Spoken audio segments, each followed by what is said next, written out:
There we go. We are live, guys. All right. I think the first thing I'm going to do is actually turn down the music a little bit. It's kind of get a little bit irritating. Let me just... Whoops. I just turned it up instead. Great job. All right. I just moved it a couple dials ahead. Okay. All right, guys. We got our 3 players here tonight in our ttrpg. That's the one that I've made called Void of Crown. This is we've done session 0 off screen. That was last week. And this will be our first session using the rules that I've made, which I hope they work.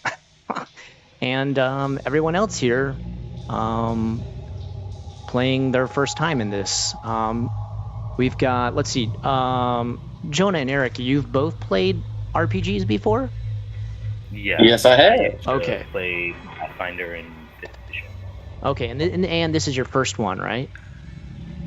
First time ever, yeah. Yeah, okay. So I want everybody to be very lenient and very understanding. Some people are in the middle of a learning curve. Some people are just starting. And even for me, please, this is my first time GMing or dungeon mastering, game mastering with my very own RPG that I made I've been working on this thing for years. So please go easy on all of us. You guys are always very nice. Uh-oh, I just shrunk it down too small, but that's okay. You guys are always very nice and respectful, and I hope you guys keep that up as we play here tonight. Of course, you're welcome to ask any questions, but you won't be able to do that until I bring up chat, which I need to do. Give me just a second here, guys.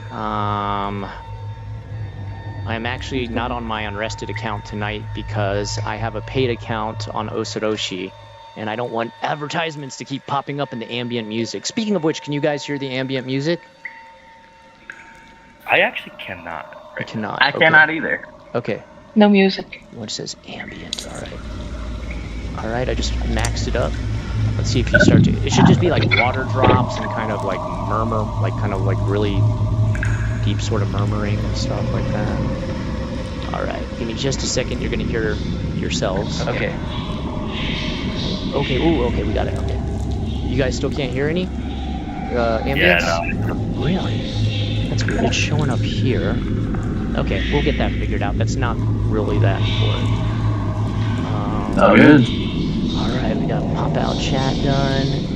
What did I do? I got rid of my window for chat because I was just getting rid of so many windows. Okay, good job, Scott. Alright. Pop-out chat, pop-out chat, pop-out chat. Where I get this is pop-out chat, I think. Okay, yeah, I got it. I mean, I know exactly what I'm doing. This is so easy. Alright, we got Draz here tonight. Draz, what's up, man? Glad to have someone else here who knows about RPGs too. That's cool. We got a good crowd already forming. We got Grumpy, alright. Uchi Hopper TV. We shall show no mercy to noobs. Oh, just kidding. Okay, I was like, whoa. That's a really hostile start. Okay, good. Okay, we'll... okay, I need to fix this thing. But I'm the small noob. Yeah, I'm really happy when someone tries an RPG for the first time. We've all got to start somewhere, and every time I'm able to invite somebody new to play an RPG, it makes me very happy because I'd love to introduce people to this type of stuff as much as possible. I think it's definitely one of the most fun things ever. Atmosphere sound is a bit loud. Oh, so you hear it, but you guys don't hear it. That's weird. I wonder how do you guys not hear it? Oh, because you would have to have the stream open on your computer. Okay. How can I make it so you can hear it? You guys are hearing everything through Discord. That's why. Okay, Draz, thank you. Yep. I really appreciate that because... All right. So... Okay. Actually, Draz, could you help me out real quick with just giving me like a sound check? Go ahead and guys talk a little bit. Just say, hey, actually, we'll do introductions. We'll do introductions for your character, okay? That's what's important, okay? We'll start with you, Eric, right? Uh-oh, almost messed my thing up here. We'll start with you, Eric, here as the Ubiconian. What can you tell us about your character here? I'm Castiel. I'm also better known as the Silent Death whenever I was still alive because with my brotherhood, I slowly working my way up in the rankings, but in the end, I got too ambitious, and my crew took me out because they seen me as an impeding threat that they did not want. All right, very nice. Okay, so to explain to you guys, his description's perfect. To give you guys the background of the lore, you start this game from a point of rising from the dead. All three of these players have just recently died, and they've been summoned by the buried All-Sun, who is a god buried within this planet. And the way he communicates to people is by talking to the freshly dead and asking them to come free him from his, I guess you'd say, forever prison down at the bottom of what is called the Undergrot, which is a series of expansive catacombs, caves, everything you can imagine. All right, let's go with Jonah next here. I'm going to get your character here and make it bigger. Go ahead and tell us. Oh, and sorry, I should explain one other thing. Eric's character is an Ubiconian, and they pretty much grow up and live in war from like day one. They have pitch black skin, usually anything from like dark red to pitch black hair. And the reason you're seeing all these scars and everything all over his face, and why he said he like got tossed out by his like platoon or whatever, is that right? Brotherhood, basically. Brotherhood. Okay, there we go. Is he's just, that's how he fell in battle. That's how he's rising again freshly. And as these guys rise, they're amnesiacs. So as I'm explaining the lore and everything to the players, the characters as well are also learning about this world called Drathorn. I'm getting my own stuff wrong here. Drathorn. And that's the way it works. Okay, sorry, go ahead. Jonah, tell us about your character. No, that's okay. So I don't necessarily remember at the moment what the race is called, but I am one of those the bug guys. Chthonics. Chthonics, yeah. So I'm a chthonic. My character was previously a bioalchemist for his hive, and after they got into a war with another hive that they didn't like each other or whatever. He ended up getting caught up in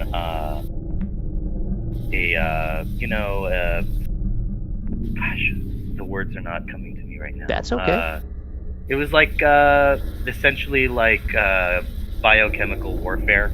Okay. And bioalchemical warfare. Yeah. He got caught in an attack and doesn't necessarily, obviously doesn't remember all of that info, but he does have innate bioalchemical abilities that have carried over in his undeath.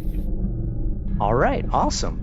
All right, giving a little bit of background on the Chthonic race here with Kizit. So we've got Cassiel, he's from Ubiconia, and he's an Ubiconian. And we've got Kizit, the bug-like looking person who everybody from his area, Attica, is bug-like, insectoid. I guess that's the best descriptor. And they're mostly hive-based. Almost every sort of family, clan, tribe, platoon, whatever is tribe or hive-based, mind-connected base. And now we're going with. And let me get your picture big enough here. Actually, I'll say what race and everything it is, because I know it's like even I can barely remember all these different things, and asking you guys to remember it's ridiculous. She's from the country of Euronymith, and their race is called the Mithrans. Go ahead and tell us about your character, Anne. Lucy is a Mithrian.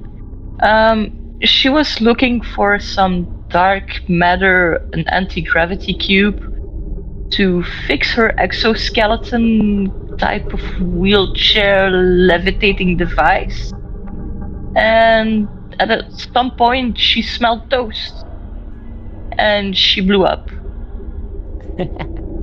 All right, awesome. So she was tinkering, she was trying to fix it.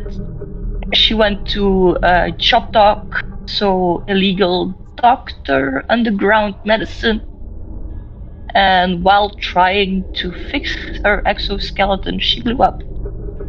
All right. Perfect. Okay, actually, I'm finding out that my volume is way too low and the ambient volume is way too loud. Am I on the right? Yeah, okay, I'm on the right microphone. Why is ambience coming in so crazy loud? Okay, hold on. Let me go to the actual ambience itself that's playing in the background. Draz, let me know. I'm turning this down. Oh, whoops, wrong thing. I'm going to turn this down to the lowest I can possibly get. All right, Draz, how do I sound over the ambience right now? Let me get a... Oh, and by the way, you guys sounded totally fine. He said, like, he could hear everything you guys just talked about. It's just mostly me and the ambience, like, overtaking me. I don't know why my mic's coming in a bit soft, he said. So I want to make sure. Oh, why did I shrink the chat down so tiny? Where, like, nobody can read it. Sorry, guys. Tonight, managing, like, every window that ever existed on the internet ever. So, now it's perfect. Excellent. All right. Okay, so our story begins in the hamlet of Gormid, where these people were risen. And when I say people, I should explain. All the races are known as sapien races. So none of these races are human. There's no real world races involved with this game. It keeps everything as PC as possible. Player character, that's what I meant with PC. I will go over their different backgrounds one more time here. Hold on. Let me drop this back down now that sound is okay. All right. We got Lucy, a.k.a. Toast, who is a Mithrens from Uranimyth. Okay. We've got Kizit, who is a Chthonic that is from the land of Attica. And we've got... correct my pronunciation. Cassiel? Is that correct? Cassiel. Cassiel. All right. Love the name. All right. Cassiel, who is an Ubiconian from Ubiconia. All right. And they are actually currently, and we'll find out, I'm sure, way later when their backstories are revealed as they start to recover their memory, because you got to remember they're all amnesiacs. They've been risen from the dead in a ritual called Funeral Dirge. And they've been risen by a priest of the All-Sun, which is considered to be the one true religion. The reason that people are risen from this religion is because the All-Father one day sent down his All-Son. All-Son was betrayed and buried by the disciples who he taught his religion. And he's been trying to get out of the prison that he's been put in underground. And all these years, the only way he's figured out to try and get people close to getting him out of that is by choosing a random few people here and there to rise again when they are prayed over by a priest of the All-Sun. And they were a lucky three chosen to be risen again. They don't know each other. They don't know anybody really in this town very well yet because they're all amnesiacs right now. And the only person talking to them, trying to get them, like, hello, wake up, get ready to go. And they're like, oh, what? Imagine you're waking up from your heaviest sleep ever. That's kind of the state that they're in right now. They're confused. They're kind of somewhat atrophied from having laid down for so long.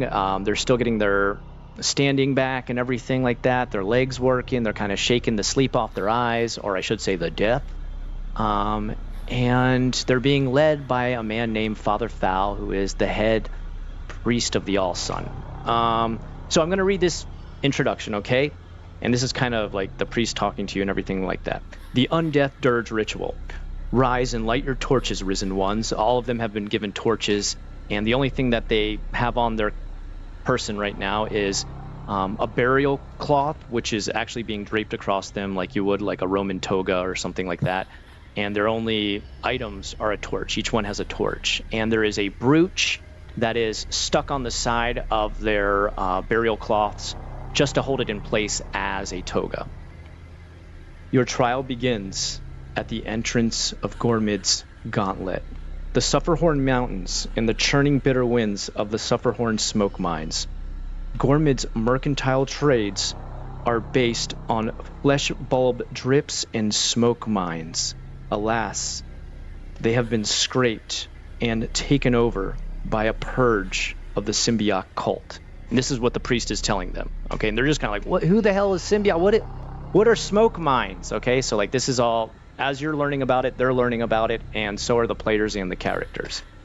Our routes are now disrupted, our payloads seized by the greed of the cult in Indula Crux. Oh, by the way, the name of the country that everybody's in right now is called Indula Crux. Has been hated for years by those who live in this area. And why, you may ask? Because they take what is not theirs. They kidnap the whelps of our people. So they kidnap children. This cult is really hated because of these type of things. They take everybody's stuff. They kidnap their kids. They try to brainwash them into joining this cult. And it gets darker.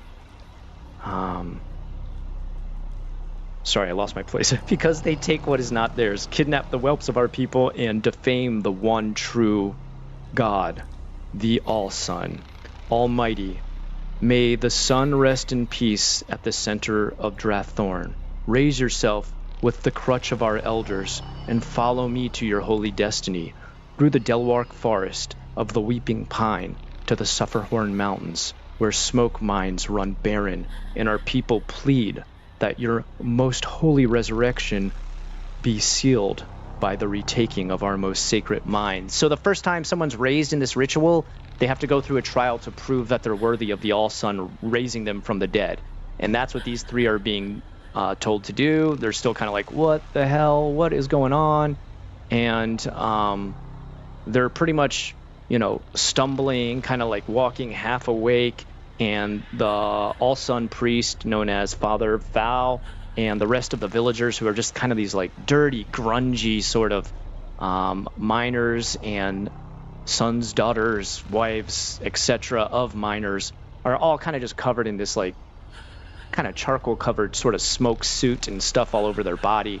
This is obviously their main trade. You can even see as they start to lead you out of the village that pretty much the only thing they have to offer is the flesh bulbs, which are like a kind of the equivalent to kind of like a pear, ground husk farms, which are the equivalent to like pumpkins, and a sort of railway, which, hold on, let me shrink this down so you guys can see and pull this up. You can see there's a little railway right here, and that actually leads all the smoke that's harvested from the smoke mines on rail carts that lead to the central city of Indula Crux, which is known as Metro Dark City. And that's their whole trade. This is just a little podunk in the middle of nowhere countryside village where all these people do is just work hard each day mining the smoke mines. And they're not able to do that anymore because they've been overtaken by the cult of Symbiote, the parasite god. And this guy's notorious for just bringing his people into areas that are not theirs and pretty much being parasites. IRL. All right. I have a question. Sure. Sorry. Go ahead. Well, it's kind of a dumb one, but I was curious. No, there's no dumb questions. Do the flesh bulbs, what do they taste like? I'd say like they have the consistency of a pear, but if you actually bite into one, it's pretty much a mix between like an apple if it had like honey filling inside. Hell yeah. Okay, yeah. Cool. They're really good. You can even see some of the villagers like munching on them as you walk, because if you guys don't know, Indula Crux is all about eating. They love to eat, and you guys will find out more about that later. Okay. So, what do we got here? As you step closer... Oh, okay, we'll talk about that as we get the next map up here. All right. Bear with me, everyone. This is my first time using Roll20 as the Dungeon Master. I've used it before as a character, but I've never used it as a Dungeon Master. All right, I need to bring up the next screen. Hopefully all my settings are still in case. Okay, good. Okay, do that. Reel back. All right. Oh, and your character pictures are way too big here. Let me Got you. Well, I'm gonna pull you off screen for right now, because we don't have enough room. All right, what you guys should see right now, if your screen looks the same as mine, is a map with a bunch of black bars all over it. Can you guys see that right now? Or is it still loading? No, it's still loading on our end. Okay. Yeah, this actually has... This might take a little while because this is like a ton of stuff. Oh, shoot, but... Okay, don't watch the stream. On the stream, you can see... Okay, shoot, I didn't realize that. Are you guys watching the stream at the same time? I just realized... Okay, I just realized I have the Dungeon Master's screen, so I can see all the monsters and so can the audience, but you can't. Okay, I gotta close those up. Hold on, give me a second. Tools... Oh, no, that's not what I want. What do we got? Turn order, no. Okay, hide reveal. Okay. Oh, but it doesn't let me close those. Oh. All right. There's no way I can do that. There's no, because you can't block stuff that's off the map. Okay, that's kind of annoying. All right, we'll figure it out. Okay. I guess go ahead and let me know when it shows up, but let me go ahead and just read. Oh, does it show up? Are you seeing stuff yet? No, not yet. All right, it's okay. I'll start to read the description while we're waiting. Uh-oh. Anne got knocked off? Or are you just reloading? You're reloading. I'm reloading. Okay, that makes sense. Yeah, hit refresh and see if that helps. But Yeah, that's what I'm going to do. I'm going to reload. All right. That didn't help either. All right, so you guys actually went through this whole thing. We role-played this whole thing where you talked to the miners and stuff like that. That still happened. I'm just reading an introduction for the audience. You guys have already heard about what the front of this place looks like. But I'm going to read it to everybody as you guys get closer to the Sufferhorn Mountains and the entrance to the smoke mines.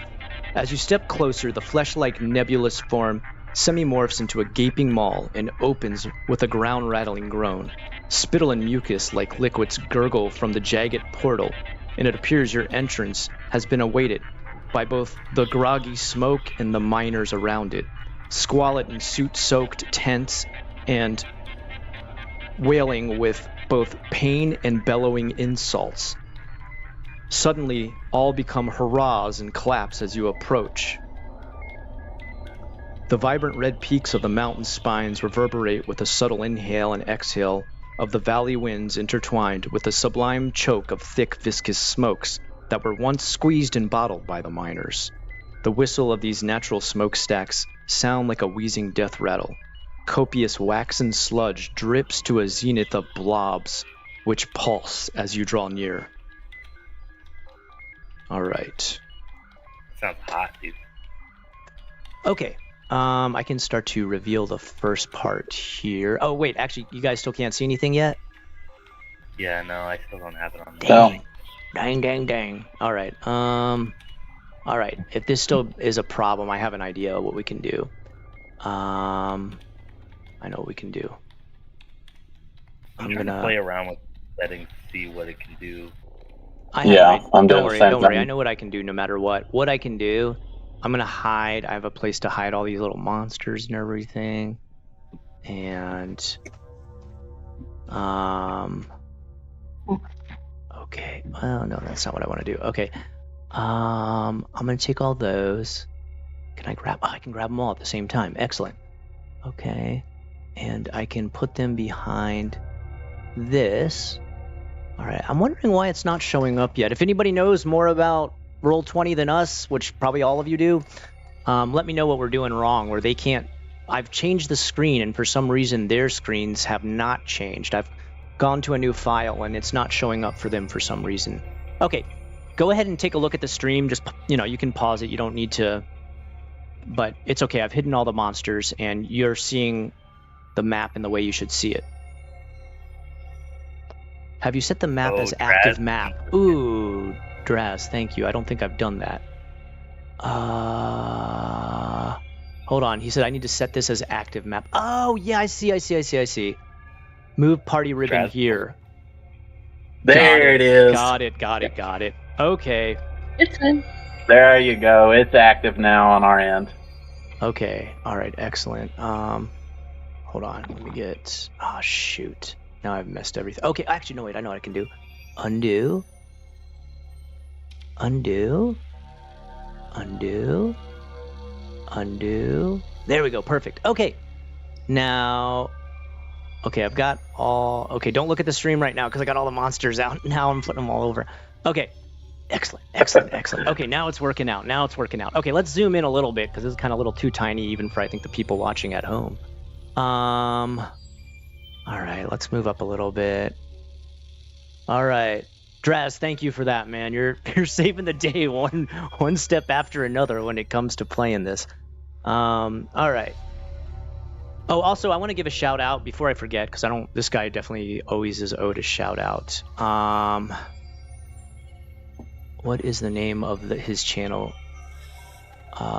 Nature World 1986. If you like any of the music you're hearing today, this guy lets everybody use his stuff for free. I've talked to him before. Nicest dude ever. Makes incredible dark ambient music. Nature World 1986. Give him a like, give him a follow, tell him Unrested sent you. All right, we're good now. Let me reveal that first part there. And I think I know how to do this. Deco, can we maybe not scratch my furniture up, buddy? Hey, Deco, stop. Thank you so much, bud. All right. Reveal area. All right, I should be able to do this right there. Okay. And then back. Okay, can you see the first area there? Deco, Yeah. Please stop. What's going on with you tonight? You're usually never like this. You just really getting into the spirit? Okay. Okay, you can see it says Foyer of Fungal Ash. Can you see that there? Yeah. All right. The Foyer of Fungal Ash. The throat of the gorge is a rib-like corridor which forms an entrance hall with a vaulted arch ceiling which reads Throat of the Gorge above the portcullis you've just entered. The groaning maw slowly clamps down behind you, and the biofused bone-flesh architecture forming the yawning hall gives way to a porous tile floor thick with a fungus membrane. The first threshold of the hall reveals 4 petrified corpses, and that's the little circles you see there with like arrows pointing out of them. All right, actually, I'm going to zoom up actually a little bit so people at home understand what I'm talking about. All right. The first threshold of the hall reveals 4 petrified corpses that seem to be partially consumed by vines blooming with mushrooms and tendrils. The victims of petrification now decorate the threshold. That's the people you see all stuck around the corners here. The victims of petrification now decorate the threshold as though they were statues in a foyer. Their visages are twisted in a frozen terror as they appear to have been petrified mid-scream. Some even have tendrils aggressively pushing into sockets where eyes and teeth once were hosted in the sapient semblance they once held. Nonetheless, aside from a drift of harmless dust and spores, the occasional draft of pungent materials, mold-laden winds, all of the bedlam that long ago erupted here seems to have halted eons ago. Looming in the distance is an open hall lit by organic torches created by bioluminescent fungal stalks, rippling across nearly every wall. Other than that, a hulking silhouette of some sort sits at an altar peacefully in the corner. So when I say that big hulking sort of silhouette, that's in the next room over. You can kind of just, there's no doorway blocking you from the next room, but it's kind of only you're able to see is like some sort of like, it looks like some kind of altar or some kind of like piece of furniture, and there's like a silhouette of it. And the main thing in front of you right now, which let me go ahead and grab your characters. Oh, what am I doing wrong thing? There. Okay. You guys are all right here. You have not gone through this hallway yet. All right, let me grab your guy. All right, so pretty much you looking in through this foyer type area, the foyer of fungal ash, it really does look like a foyer of some place that would be lived in if it had been taken over by some sort of massive mold / vine. And there's 4 people who were obviously overtaken by this long ago. And they're just kind of like frozen in like mid sort of want to escape, want to scream type stance. They're backed into the corner, each corner of the room, and they're all kind of staring towards the center. And pretty much it's just a straight walk right across here into the open doorway to get to the next room. So what do you guys do? I'd like to start kind of taking a closer look at the fungal growth. Okay. What do you want to do? You want to like just get down and like look at it up close, or like touch it, or anything like that? I'll be honest with you, like your feet are already touching it. It's so aggressively grown through this entire cavern that like you're stepping on vines, you're like crushing some of it as you walk. Yeah, okay. Yeah, and you said it was mostly harmless anyway, right? It is. There is like kind of like dust and spores kind of shooting up with every step or two, but it doesn't even irritate your throat or anything like that. It just seems to be like, what do you call it? Desiccation of the plant itself. How about you guys? All right. What else? All right. I want to raise my torch and actually look around to see if there's anything that's waiting anywhere on the walls, on the ceiling, anything like that before we take a step closer. All right, sounds good. Actually, Draz, if I could ask you one more question, do you know how to give players control of their own icons? I'd like to be able to let them do that, if you know how. I've been trying to figure out, but I haven't yet. Bring to the front, lock, advance, transform, no. I don't know how to do it. Okay. Eric, you said you're gonna walk up and just kind of shine your torch around here. Is that correct? Yes, I want to see if there's anything dangerous at all that we see that could possibly be waiting for us. Okay, go ahead and hold on one second. Let me grab my Dungeon Master's Guide. Is that what they call these things? That's not the right one. Here's the right one. Give me just a second here. Okay, take 20 points of damage. No, I'm just joking. Make an intelligence check. Rolling 1 dice 20. Go ahead and make an intelligence check real quick. And you got to do equal to or lower than. All right. My intelligence is 10, so all right. Let's roll. So 10 or lower. 1d20. Yeah. 15. All right. So you look around. You kind of shine your torch a little bit. You're kind of like, gosh, these guys look like they've been here a while. I guess the one hint I will give you is there doesn't seem to be any footprints or any kind of like activity that's walked through the middle of this room here. Not in any time recent. Obviously, since the miners haven't been able to go back there, since the whole area has turned hostile, they've definitely not set foot in there again. Does anybody else want to do anything? Yeah. All right. Can I check if the people on the wall, if they're alive? Did the people fuse? All right. How do you want to do that? Will they come to life? Do you want to just like walk up to one of the statues and just kind of like poke it, or what's your idea to find out, like your scientific method? Yeah, Lucy's method would be like poke first and then investigate later. All right. Okay. I'm gonna have you do an agility check real quick. 1 dice 20. You remember how to do it? /R space 20. Oh, gotta find this one. It's all right. Take your time. No rush.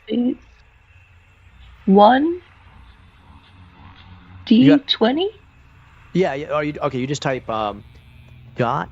Sorry, not dot. /R space 20. If I'm correct. Is that right, Eric? I mean, yeah, Eric is the one who just rolled. That's right. Okay, so /R 20. I think like here I'll type it out for you just so This. Oh, you rolled a 20. Uh-oh, critical failure. Okay, go ahead and roll 1 dice 4 now. So R/1d4. Yeah. A 1, okay. Okay. So that all right. means I failed?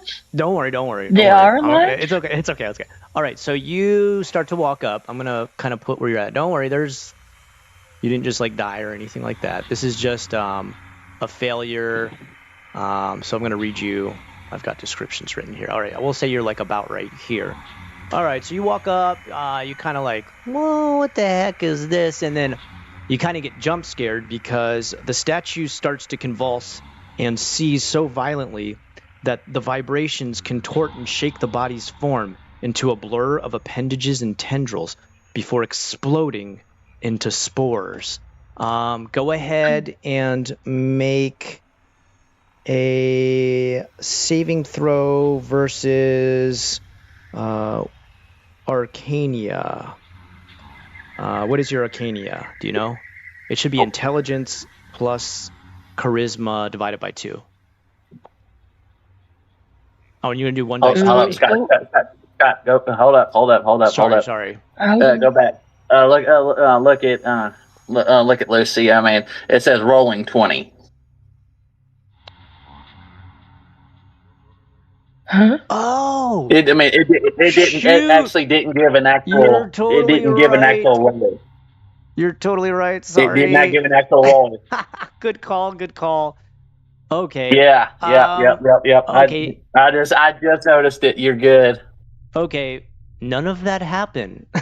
You ever seen one of those movies where they suddenly rewind? Oh, it was real a fast? fever dream. All right, so you did not fail. Actually, you're still walking up to the statue. And just forget everything you just heard. Go ahead and roll 1 dice 20 again. I want to give you a fair chance. Yeah, you're totally right. The 1 dice 4 thing, she did it right. I guess the 1 dice 20 thing, it just, for some reason, it malfunctioned. Go ahead and just do /R space 20. Or is it D20, right? Oh. It's 1d20. 1d20. Sorry. That's my bad. I gave you bunk information. There it is. I mean, that's not too 17. much better anyway. Okay, all right. Sorry, same thing happened. Okay, now make a saving throw versus Arcania. So, do you have your Arcania already written down? We probably already figured all this out, but Arcania is... That was an 11? So, wait, what do I type in? Sorry. Same thing, same exact thing. 20-sided dice roll. Okay. Oh, nice. Whew. All right. So it's equal to or lower. You said it was 11. You got a 10. Just as that thing starts to convulse and shake violently and then suddenly explode into a bunch of spores, something in your spine shank inverter rips you backwards really fast, just in time to get away from a bunch of obviously very toxic spores that kind of splatter against the wall. These are very different from the dusty ones you saw coming out of the vines you were stepping on that were obviously old, decayed, dried, and desiccating. This is a fresh batch of spores created from the flesh of whoever was trapped by those vines.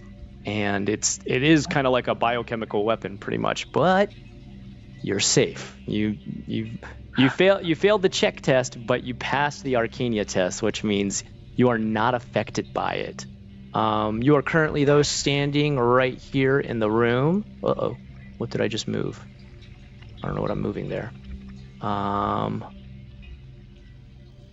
You're about right here because your suit pulled you back real fast. You're not your suit, your spine chain. You're about right there now. And the only person who hasn't gotten too deep in there is Jonah still back there. Jonah, what do you want to do? Yeah, I mean, I'm going to kind of move in with the crowd a little bit. How deep you want to go in there? You want to check out one of the statues too? Yeah. All right. How about the one here that was on the other side of where? Now, Anne, you're fine. You did good. No damage or anything taken. Just imagine right now your character's kind of like, oh yeah, oh god. Ugh. You're just kind of like gathering your wits and stuff after that. It was kind of a jump scare. I mean, it really like, you didn't expect sudden human combustion. Not humans though, sapiens. Sorry. Even Eric, you were kind of like, like you were kind of shocked too. Like, oh my god, whoa. It's like opening a pot of food that hasn't been cleaned in a while. Yeah. It's like a sort of a wet, sloppy explosion. Okay. So, Jonah, you walk up to the other statue. Now, they're all frozen in different manners and kind of twisted in different ways. How do you want to interact with this statue? What do you want to do? I mean, I guess, do I just see this go down with the other one? You did just see, like, actually, you were kind of waiting behind. You heard this explosion. You walk in there, you realize, oh, whoa, what the hell happened with that one? Creepy. So... Are the torches that we were given earlier, are they sort of similar, like, bioluminescent torches, or are they actual, like, fire torches? They're actual fire, but I will say it is an arcane fire, which means, like, it is not actually based on, like, lighting it and stuff like this. These will actually stay lit for 72 hours, because the priest actually set these up for you. He cast a spell, and so it's just to make sure the flame doesn't go out on you. For sure, but like the flame, can it like travel to other things too, or? It works just like real fire. It'll burn everything. Like you can start to light stuff on fire. Hell yeah, I'm gonna poke one of these things. Poke it with the flame? Yes, sir. All right, okay, go ahead and you also make an agility check.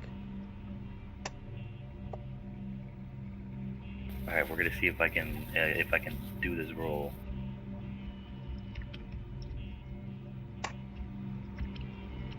Oh, I think you probably passed, right? What is your agility? Oh, yeah. My agility is 12. All right, so you passed really well. All right, go ahead and roll 1 dice 4.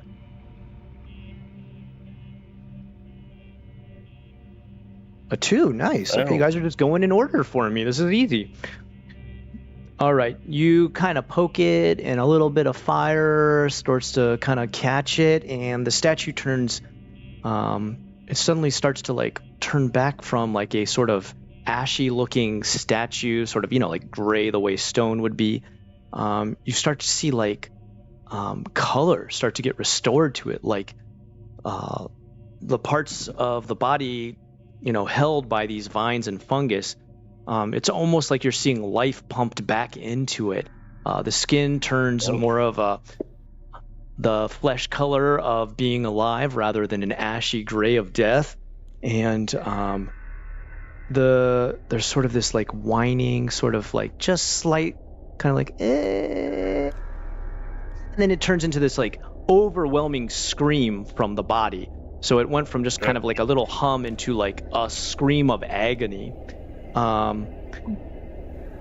and it begins to painfully melt right before your eyes. You start to see him like almost go full Indiana Jones and what is the one, the Ark, where they find the Ark and their faces just melt off. That's what you're watching happen right now, except it's not just their face. His whole body, this man who was trapped by these vines, he just starts to drip apart until he becomes a pile of toxic goo on the floor. So you were able to avoid it by taking a real quick step back and just being like, oh no. It's a pretty pungent odor, but you can definitely tell just from anything else falling into that sludge, it would be highly acidic and break it down quite fast. All right? Nope. So don't do that again. Yeah. All right, we're back to Eric. What did you want to proceed with at this point? I want to slowly walk into the other side of the room to see what we're in store for coming up next. All right. But not go in. Yet. Okay, I got you. All right, no worries, bud. All right, you walk to about here, and I'm just going to go ahead and reveal it. It's not anything too crazy. I'm gonna kind of Let's... follow him as well, like right behind him if I can. Sure. Yeah. You're all welcome to do that. I'll put you all around the same area. And I will say one thing you do start to notice, this is just all of you start to notice, is the bioluminescence of the sort of like natural stalks that light this place up. They grow brighter as you start to walk into the next room. And the light, I will say, it's not like a fire type light. It's more of like a rich sort of ethereal blue. And the fungus itself is kind of I'd say like a lavender color, sort of a light purple. And so it has this very like cold tones all through the room. And the sort of blue ethereal light coming off the bioluminescence is enough to kind of backlight all the little spores and dust kind of like falling down, drifting down. Kind of like a beautiful snowy scene if it wasn't beautiful and wasn't snowy. Okay, let me reveal this here. Where's the one? Reveal, there we go. Give me just a second here. Bonk. Okay. I'll just pretty much... you guys are at the threshold pretty much. Okay. A stone marquee frames the doorway of this room, so like right around here. I don't know, can you guys see my pointer when I'm doing this? Like the little finger pointing? No. You don't see No, we don't. No. Okay. Interesting. Okay, let me see if there's a way. Draw. Okay, so I can just do this. Can you see that blue line I drew? Yes. Yeah, right. Yeah. I mean, I know how to use this program really well. Of course you guys can see it. All right, so that area right there. A stone marquee frames the doorway of this room. Altar of the narcissistic wish is what is engraved in the stone of that room. Below it, someone has used graffiti, and it's in a rune-based graffiti in Old Tongue. Let's see. If you want to try and read it, you gotta do like an intelligence check. Who would like to try and read it? I'd like to try and read it. Okay, go ahead and equal to or less than your intelligence.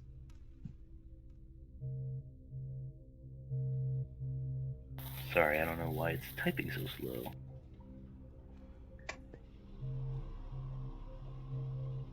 Boom. Oh, My nice. intelligence is 12. All right, perfect. Okay, so pretty much Common Tongue is what everybody speaks, but this is an old version of Common Tongue. So you're not sure where you get the knowledge from because, like I said, you're all amnesiac. You're not sure where you've gotten all your skills from. But you notice right away you're kind of able to dig into it pretty quick and figure out. It says in the old graffiti written in Old Common Tongue, the fool wanted power and immortality. He was cursed with both. Fool's wishes grants fool's gifts. Ha ha ha. Is the equivalent to what it comes to. It's like a rough translation. All right. As you guys are kind of like hanging out in the threshold there, the room slowly starts to like light up enough that you can see. And actually, this will be the reveal of the first picture for creatures. Let me see here. Zoom out a little bit so I can grab this.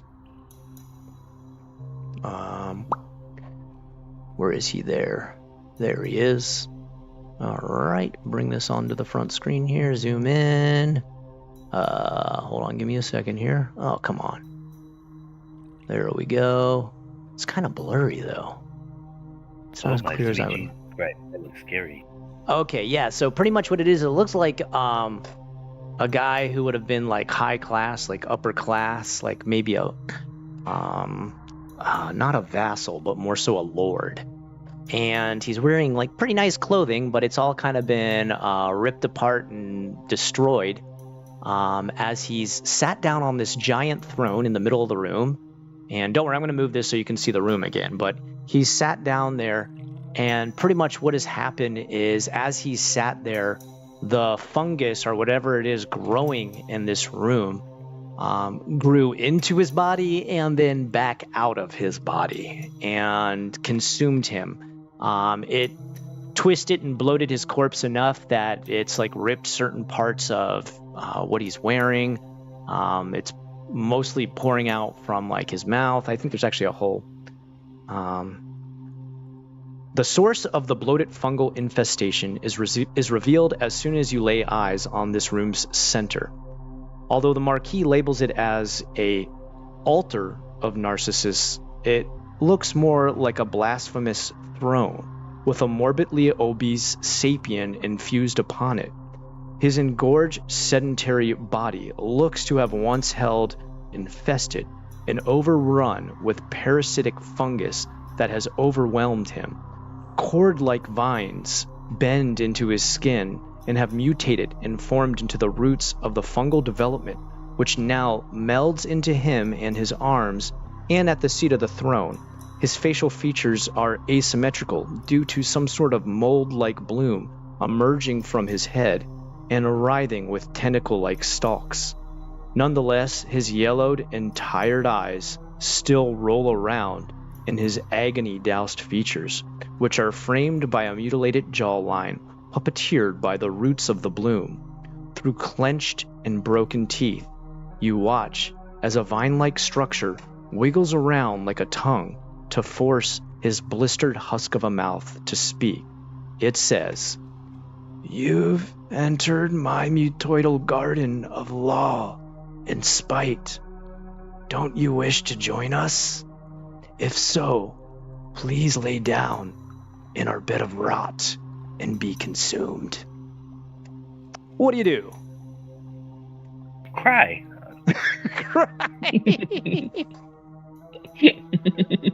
Sorry, insectoids have no tears. Yeah, we don't have tear ducts.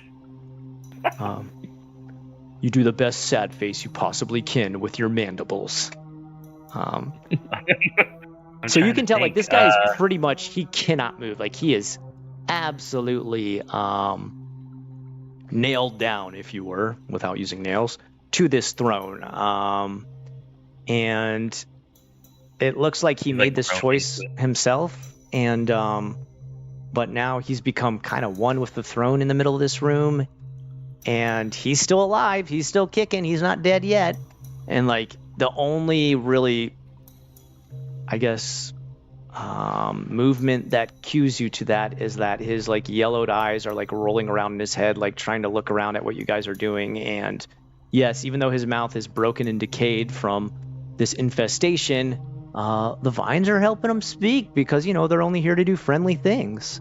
And you can hear his voice in what he just said. So he's asking you, don't you want to lay down in a bed of rot here with me and be consumed? Is it safe to assume that, like, it's the same kind of fungus that was on the people in the foyer? Yeah, you could easily. You pretty much. It looks like this is like the linchpin that holds all this fungus together. Like, in the middle of the room, it's pretty much all spreading out from him, and it's consumed this entire room, more so than the first room you came into. And yeah, even the tendrils, like, if you were able to follow them with a magnifying glass, you would see, yeah, definitely they reach all the way out into that, what is it called? The foyer of fungal ash, and have consumed those 4 people who you're pretty sure, you're not 100% sure, but it looks like they may have just been, like, innocent smoke miners who were overtaken by a sudden fungal bloom. Well, I have an idea of what I want to do, but I want to hear what everybody else's ideas are. I say we let you go first. What do you guys think? Let him go first? Yeah. Yeah. All right. Glad you volunteered. What are you going to do? Ooh. Since it seems like this thing can be, like, communicated with, I'm going to ask, so what if we don't want to? If like, you lay don't... down to the phone? All right, he answered. You see his mouth start to whirl around and stuff again. He says, "Dare you impose a threat upon the clutch of the skin witches? Perhaps you believe the children they kidnap are not cared for?" Oh. my. Oh, and I should let our audience know before these guys entered the smoke mines, they talked a bit with the miners who have been kind of like hustled out of there due to the cult taking this place over, and they were happy to talk about anything. They were happy to give like all kinds of information, like there's a fungus in there that's taken over, there's this crazy parasite worshipping cult that's taken over, and there's also, and like someone said, like, what about skin witches? And everybody got real quiet, and they were so shook by the information, or I should just say the name drop of skin witches, that all the smoke miners cleared out after that. They're like, oh no, we don't talk about the skin witches. And that actually ended the conversation that the characters were having with the smoke miners before they entered Sufferhorn Mountain. So sorry, go ahead, continue with. Does anybody else want to speak up, or do you want to continue, Jonah, or what's up? Well, I was just gonna say, so what, he knows where those children are then, right? Are you asking him that, or are you asking me that? Yeah. I'll ask him that. Yeah, that'll be in character. He just, as best as he can, like, if you could shake your head and be like, "Oh man, you're so silly." Not quite like that. A little more grim, kind of like, "Oh, the ignorance. Your dim ways are not led by the illuminated path of our fungal god." Now, just to make it clear, he's not talking about Symbiote the parasite god. This dude's all about the fungus, who shares gifts without a drop of greed in his soul. Just look at me and the power he granted to protect me and our coven. If I do not convince you of his might and mercy, then perhaps the grace he has granted the witch's children will. All right, hold on. Give me just a second here.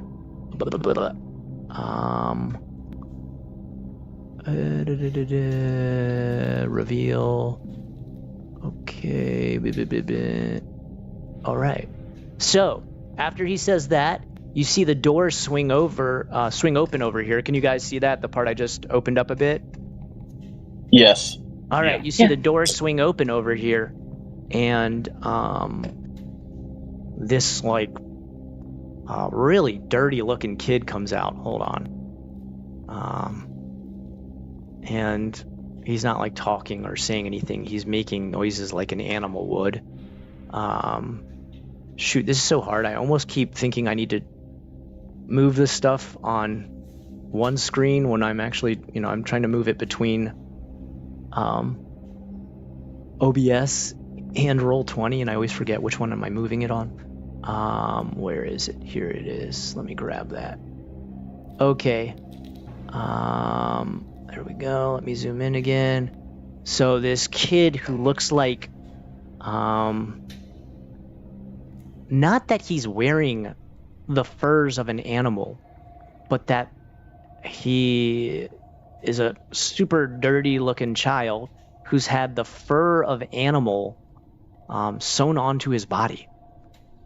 He has been fused with it pretty much, and he, although appears to be a very typical everyday Indulian child from Indula Crux, or most likely from Gormid, the village that you guys started in, he has pretty much become feral. He's grunting, he's down on all fours, he's snarling, and behind him you see a long, extra long hand come out and kind of pat him on the head and then beckon him to come back. He barks at you a couple times like a dog would, with like the most authentic bark you've ever heard of a human trying to make a bark sound, although it's a sapien, not a human. And then kind of begrudgingly walks back into the shadows of the room to the altar of narcissism. Or sorry, the narcissist throne, if you will. The door is still wide open there, though. From that side of the area, from that part of this cavern You hear like the crackling of fire. You hear the sounds of like what appears to be like mimicked animal sounds, as though little kids were making them. And that's what you can make out from right now. What's your next move, guys? I'm gonna give the others a chance to do something. Sure. Okay, so what are you guys' reaction to all of this? I'm cautiously walking into the room to see if I can actually get a better look into the room where the child went. Okay. I've just taken a massive Can I bite. meanwhile? Go ahead. Sorry. Go ahead, Anna. Go ahead. Can I meanwhile distract the narcissist on the throne with talking and flattering him Sure. What do you say? while the rest What do you say? checks to him? out the room? Tell me what you're gonna say to him. Oh, to, like, well, good sir, if I would lay down in this rotten bed, wouldn't it be better if I had some snacks and some comfy blankets? Or I try to bribe him with All right. Okay, go ahead and make Bring a me charisma check real quick. So One dice 20. charisma 9. Your charisma's 9. Okay, so roll 9 or lower to pass. 1d20.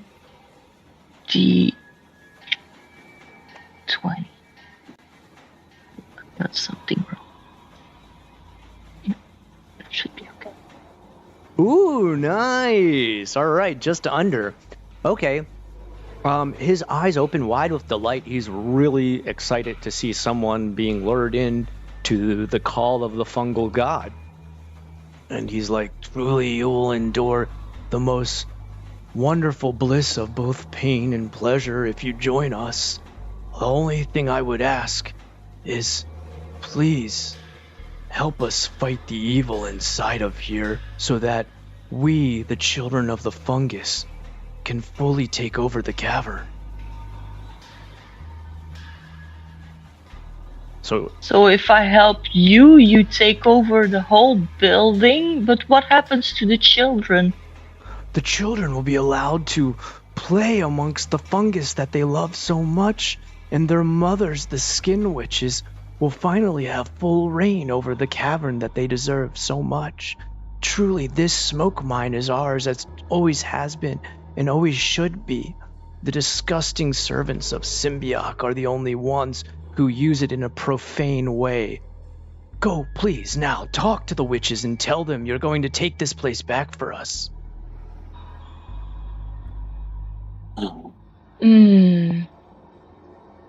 Lucy pauses and thinks. All right. But if I help you, will they really be safe? Of course. The fungal embrace is the warmest of all. Okay. Duh. What about Eric? What about you? What are you doing during this time? While she was talking to him, I was steadily making my way across the room to get a better look of what's going on in the Skin Witch room. All right. Okay, so I'm going to move your character here. Give me just a second. We need to zoom in, man. I can't see what the heck going on. All right. All right, so you're about here. So, cancel. Okay. You're talking to him. All right. Eric's like, ladies, what is that? No. Okay, so are you standing, would you say you're standing about here or farther away? Yeah, I would say a little bit further away. That way they wouldn't get a good look at me yet. All right. So pretty much what you see in there is well, I guess it's time to show you the Skin Witches. There's a huddle. I mean, first of all, you can see a huddle of like feral children. Like here's another example of like what they look like, and they're all kind of the same. They are pretty much regular Endulian children, but they've had animal parts sewn onto their skin and bodies.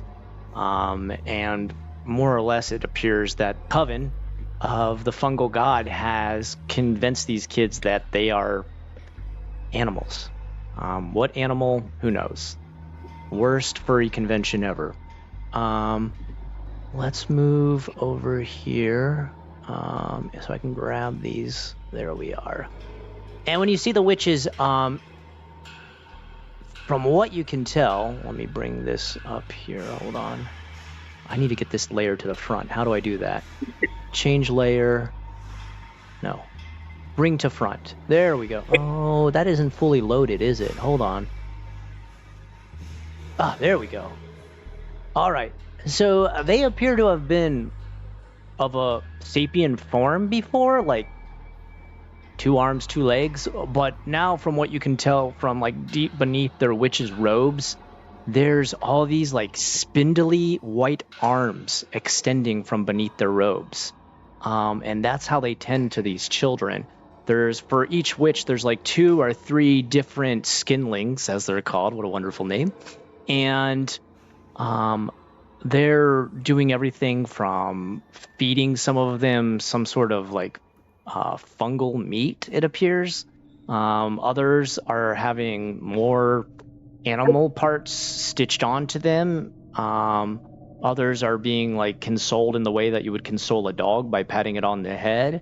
And as you kind of make your presence known, one of their faces turns to you, and you realize like what is called quote unquote a face is nothing but like what would have been a sapien normal face of 2 eyes, a nose, and a mouth and everything, and all that is gone. There's only a mouth left, and the rest just looks like someone pulled skin over the rest of the face. There's no eyes. There's not even like an indentation. There's no nose, no ears, nothing. And it raises one of the spindly hands up to its mouth, the only sense that still remains on their on their visage. There, that's a good one. And hushes. Shh. So they don't seem like they're about to attack you or anything. They do seem like they're kind of busy. What do you want to say? Are you going to interact with these skin witches?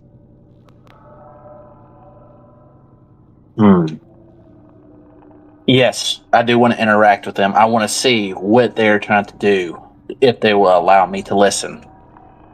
All right, and how do you go about asking that? You just barge in and say, "Hey guys, what's going on?" What do you do? I walk in cautiously, still watching my back to make sure that I'm not walking into a trap. And I want to make sure that these feral kids will not try to jump me. They will not try to do anything. I want to make sure that I walk in and I've got an escape plan too. All right, so since you're being really cautious, go ahead and make an agility check real quick. Right.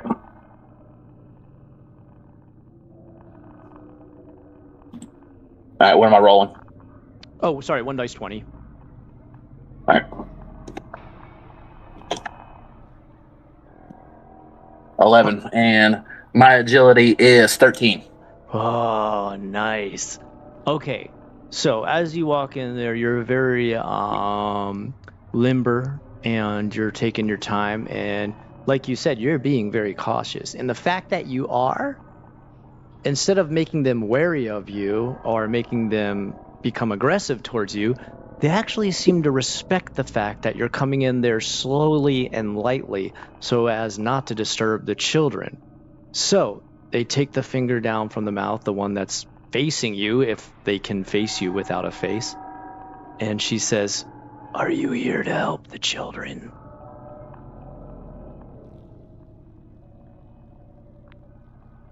Did you hear? I am here to help the children.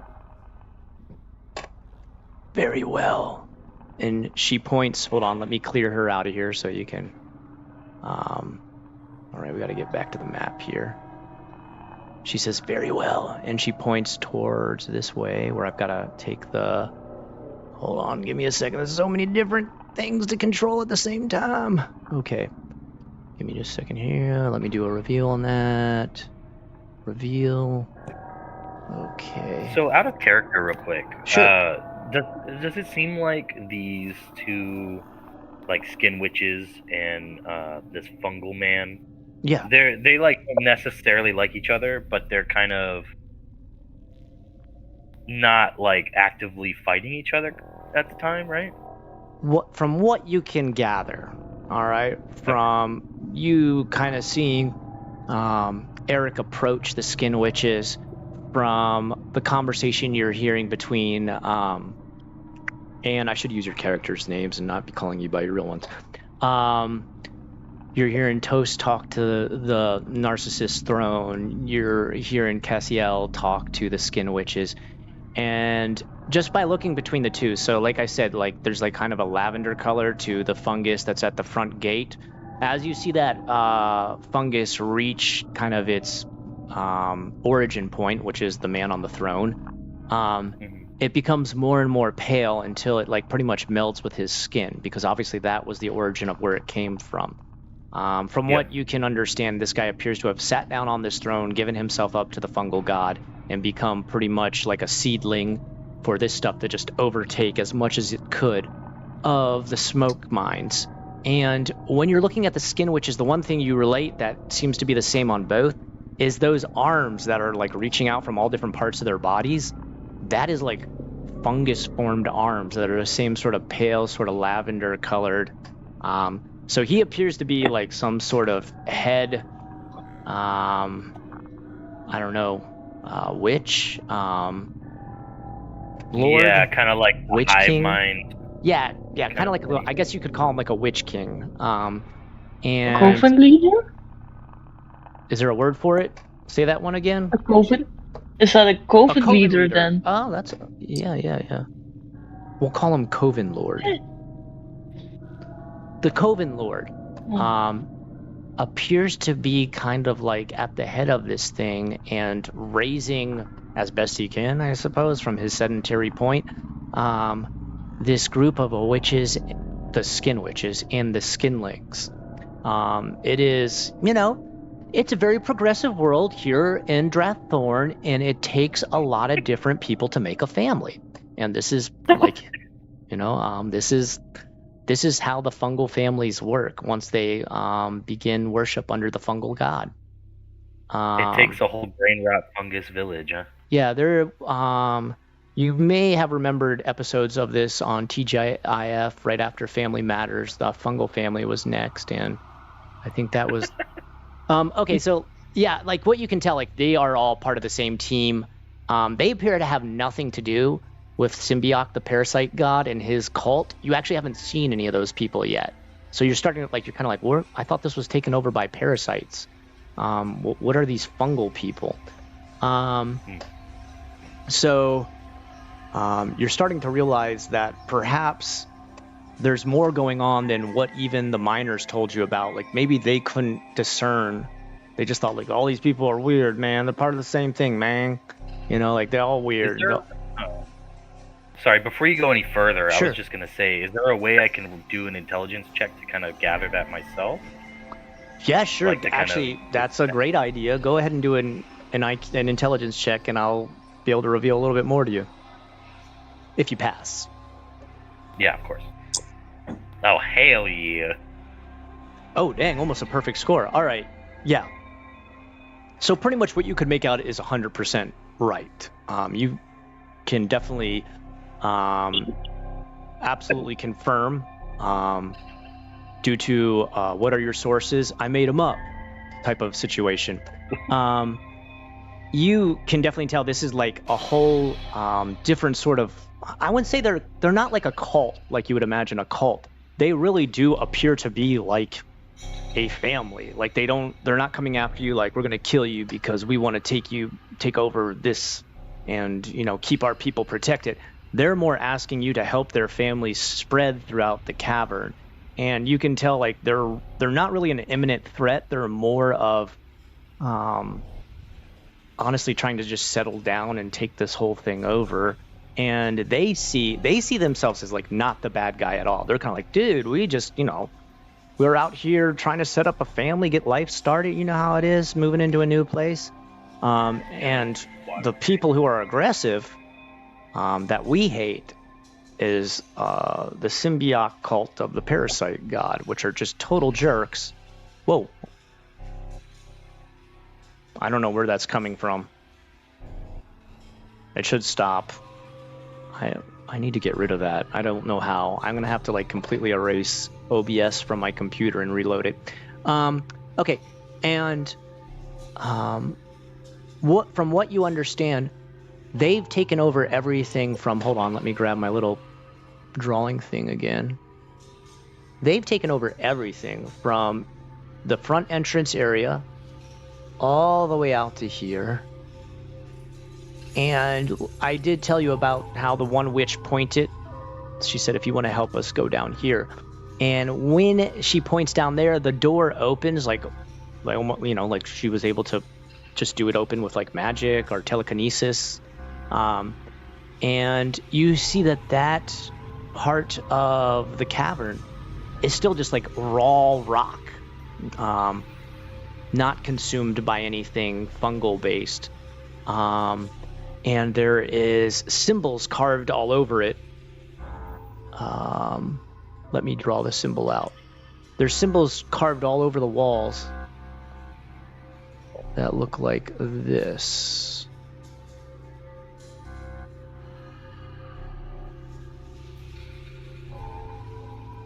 I should have drawn it somewhere else. It's kind of confusing. But it looks like that.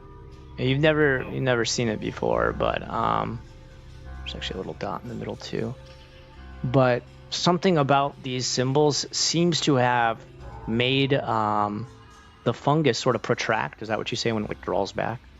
And it's not being able to reach across the wall into this hallway. So that's why, I guess that's why they're pointing down there. They're like, there's something stopping us from continuing to kind of infuse ourselves with this section of the cave. Can you please go down there and help? Yeah, I mean, cool. If they seem relatively harmless and friendly enough, then from what you can tell, their first action is not to be aggressive, just because they want to protect the kids, pretty much. I mean, these kids, they're covered in all this like sewn fur and everything, and they look like malnourished, and like, one swipe from one of you guys would probably like devastate them. So they're I guess trying to raise them without being killed, in the very strange way that they raise skinlings. And although they seem suspicious, because they're kind of like, why are you even here? If you don't want to join our fungal god, are you here because you want to help us? And because you guys have kind of all been, just kind of listening in, talking, having a conversation, as far as they know, maybe you guys really are there to help them. They're willing to let you be the help. The fungal god works in mysterious ways. So Amen. Yeah, amen, exactly. So while you are figuring all this out, while even Eric's having his little conversation, while Anne's having hers in the background too, more and more of the witches start pointing down that hallway. They're even starting to use like their second and fourth and third arms, so they're all kind of just like pointing down there, and like you start to hear a light whispering underneath their breath. It doesn't sound aggressive or anything, or even like they're doing a spell or anything, but it's just kind of like, yes, go down the hall, yes, please, go help us, go find out what's going on with the hall, yes, that's the idea, yes, help our family spread. All right. And like you feel like you can hear them whispering it, but you almost feel like you can hear the message coming through your brain as well, like as if someone's even in your brain, like, hey, help them out, go ahead and get this place cleared out. Like you're kind of like, whoa, it's getting kind of strong. Bene Gesserits. Sorry, say again? The Bene Gesserits. Oh, yeah, kind of like that. Yeah, kind The of. voice of the Bene Gesserits. It took me a second to remember that from Dune, but yeah, kind of. Like if they were grotesquely body horror shows, yeah, definitely the same thing. Pretty much.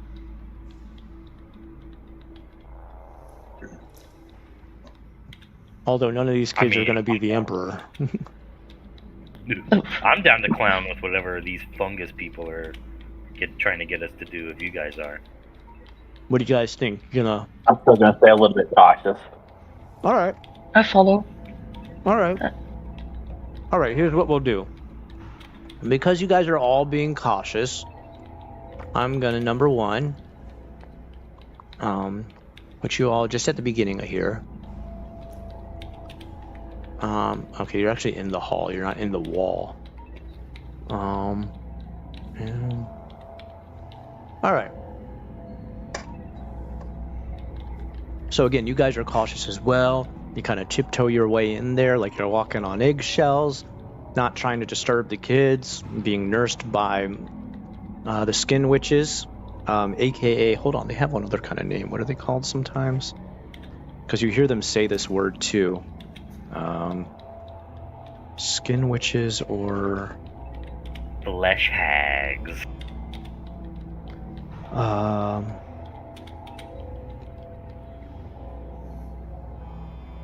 Oh, you were close. They're called Hags of the Feral. Oh wow. Yeah.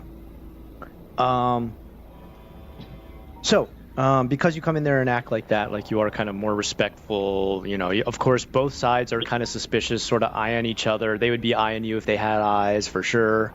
One thing you do kind of sense from your intelligence check is that because they don't seem to have the other senses, like there's no eyes or nose or ears, you notice they always have like one hand on a different child. It appears the way that they can get the other 5 senses is from when they're touching one of the kids' heads.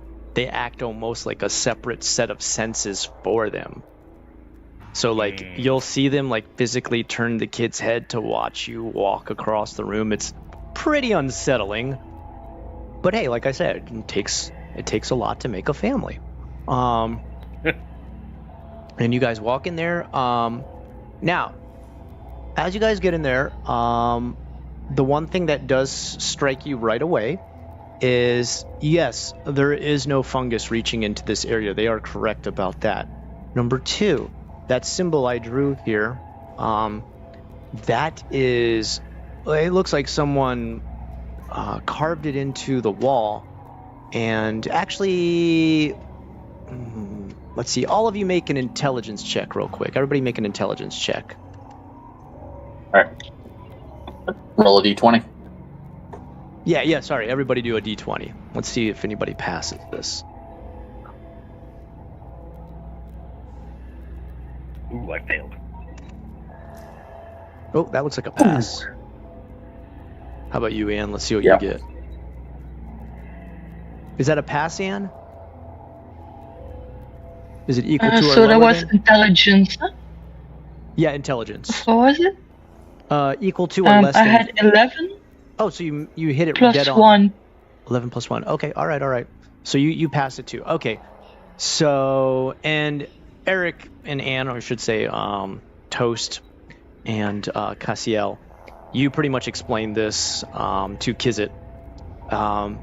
What you can tell from these symbols that are carved into the wall, I say carved, but upon closer looking at them, you realize it's some sort of like lashing in the wall. Like if someone had something like a whip strong enough to whip these into the wall, which is crazy to think about. Like what could be so powerful that it would whip symbols into the wall? And it appears to be something that's like not of any sort of human origin. It looks like I wouldn't say like tendrils like you've been seeing with these vines and everything, but something more of like tentacles, I guess, is the closest thing I could assert. Mandibles. Yeah, maybe even mandibles. Yeah, maybe that's even possible too. And it looks like between that and like some sort of fluid that once it scraped these into the wall, the fluid it left behind does kind of like a sort of almost like a blacklight glow. Like, you know, when you paint with blacklight paint and then you turn it on and like it's not actually lit up, but the fact that there's like the bioluminescence in there that's lighting up the cave, it also catches the color of whatever this liquid connected to the lashing is to cause the symbols to light up. And they're kind of like glowing and I would say almost like pulsating. Ooh, freaky. Yeah. And actually, here, hold on. I can reveal some of this because you're getting closer up. You see it takes a turn around the corner. That's pretty obvious. One other thing you do notice is there seems to be, like where you see these little circles on the side, there seems to be like deep sort of cubby holes carved into the walls hold on, let me move you guys around a little bit. You see there's one right there.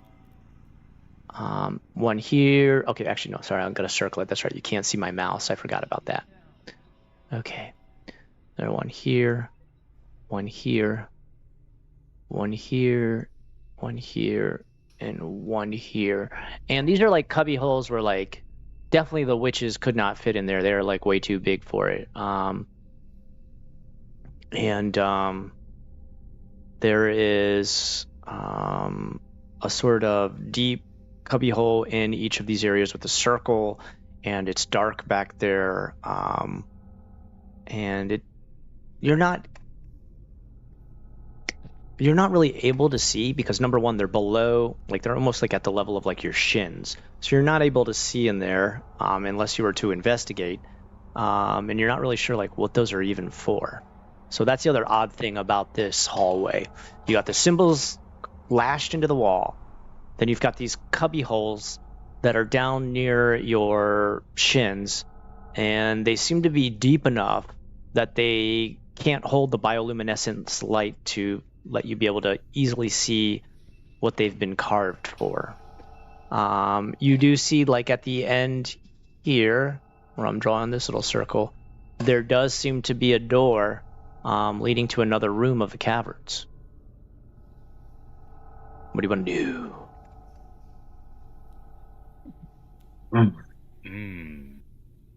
I want to lick the doorknob of the doors. No, I'm just kidding. All right, take 5 dice, 10 bacterial damage. I actually had a question before we go down this hallway. Sure. In the room with the skinned witches, there's that like bonfire looking thing. Yeah. Is that arcane flame as well, like our torches, or is that like fire? That's a good question. That actually is bioluminescence fire. There have been a couple stalks ripped off from the wall, thrown into a pile there, and it's pretty much like all that blue stuff has kind of gathered together, and just kind of like the combustion you saw when that body exploded at the beginning, the same kind of like blue fire that came out of that body is crackling like a normal everyday fire, although it's fungal based. It's like a chemical style. Yeah, fire it seems to be some sort of chemical. It's not affecting your lungs or anything like that. Like you're not like it just seems to be there for light, and you do actually feel heat emanating off of it. Well, we can worry about the mesothelioma fire later. Nice, I like that word. I'm ready. I'm down to kind of move on whenever everybody else is. All right. What are you guys going to do? I do have one question. Oh, sure, yeah. Before we walk down, I actually want to kneel down and actually see if I can get a look into one of these holes to see if there's anything that we could see. I mean, through it, if there's anything that could possibly be waiting to ambush us in it or anything. All right. Let me make you do an Arcania check. So your Arcania is your intelligence plus your charisma divided by 2, and you're going to check 1 dice 20 against that. Ooh. Not gonna be good. I already know this is not gonna be good.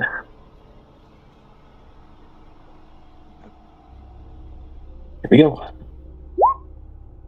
That was a bad fail. Oh, okay. Because my minus 16.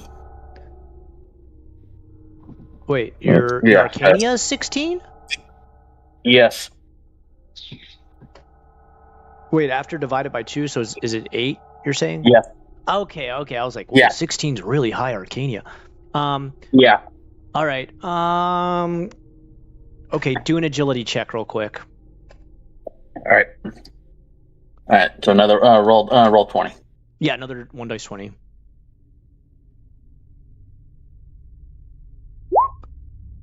Did you pass? And 13.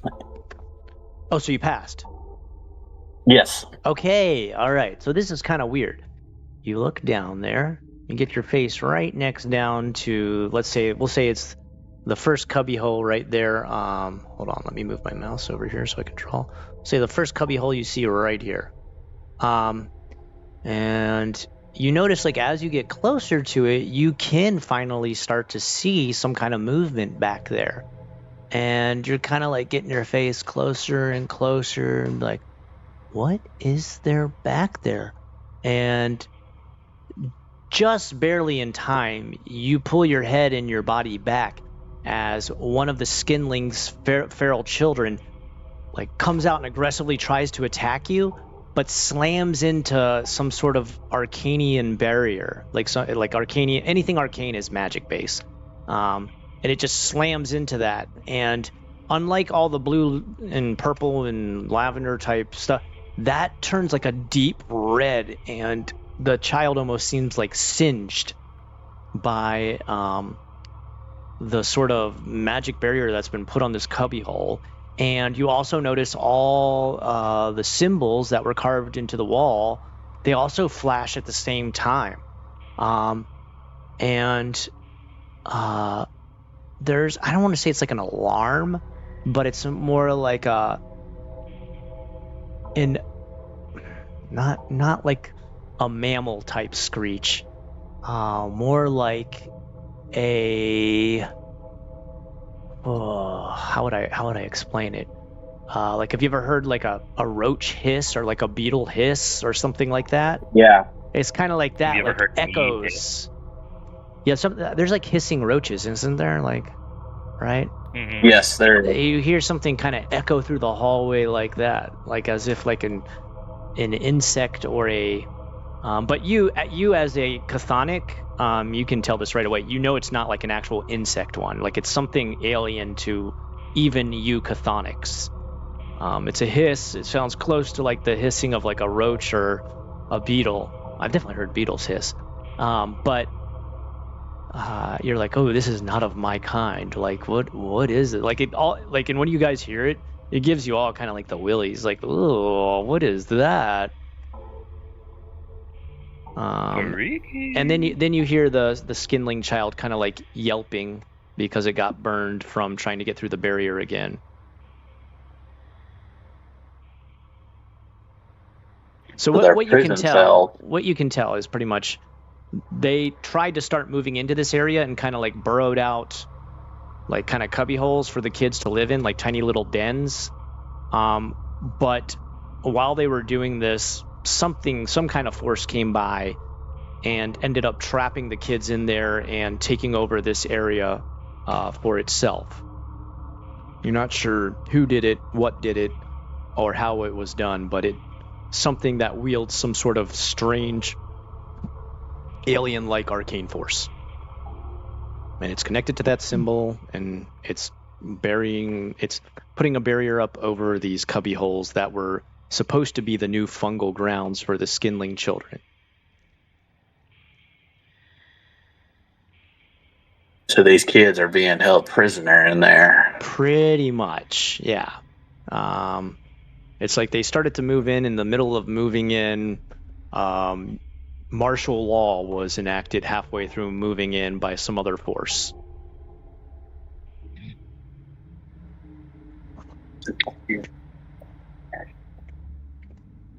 Did you guys still want to proceed to that door up there?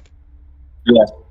Yeah. Can I I talk want to proceed up to it, and if we got a way to look in to it before we even try to even walk through there, we don't want to just barge in there. Oh, okay. Well, okay. And I'm going to find out what you wanted to do. Let me just tell you real quick. It is like a closed door. Most of the doors in this place, when I say a door, it's mostly just like makeshift planks, but they're all suitable enough to definitely create a barrier. between each room. So let me go ahead and just clear a little bit of it out. Hold on. Could I talk to the head witch and ask her who Sure. is doing this? Sure. Okay, you're gonna just turn back to that. You can't really tell which one is the head witch. They seem to almost all be the head witch, if you understand what I mean. But you can go ahead, go in there and ask. It's fine. Do a charisma check first, though. So charisma is 9, and then.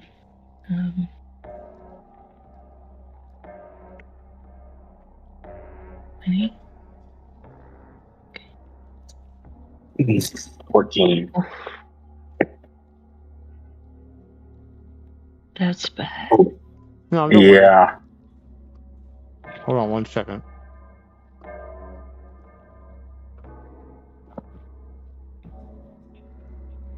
Hold on. I'm just saying something in chat. Whoop. Okay. You go back in there and then, like, you know, you try to be like, hey, so, you know, what did you want to ask again? I'm sorry. What was? Who is keeping these children trapped, and who drew the symbols on the wall? Okay. You go in there and try to ask that, and they don't respond. They don't say anything. But since you Can I ask them to place their hands on my head? Here, listen. Talk to me. Here, because Kizit and you both know what is it called? Chthonic signal, right? Like sign language, pretty much in this world. They do sign language, but the sign language, from what you can tell, just shows that same symbol that's carved on the wall. So they're kind of trying to tell you, but all they're telling you is that so they draw a circle, put the tooth in, and you're like, oh, okay, so I know as much as I knew before. Whoever's connected to this symbol is who did it. Okay. It seems like a name that they don't really want to talk about. From what you can tell, like they're all kind of hush hush. He must not be named. Kind of like that. Okay. All right, so what do we do, guys? I'll follow the rest of the crew. Oh, sorry. Go ahead. I'll follow the rest of the crew. Okay. All right. Sorry for the delay.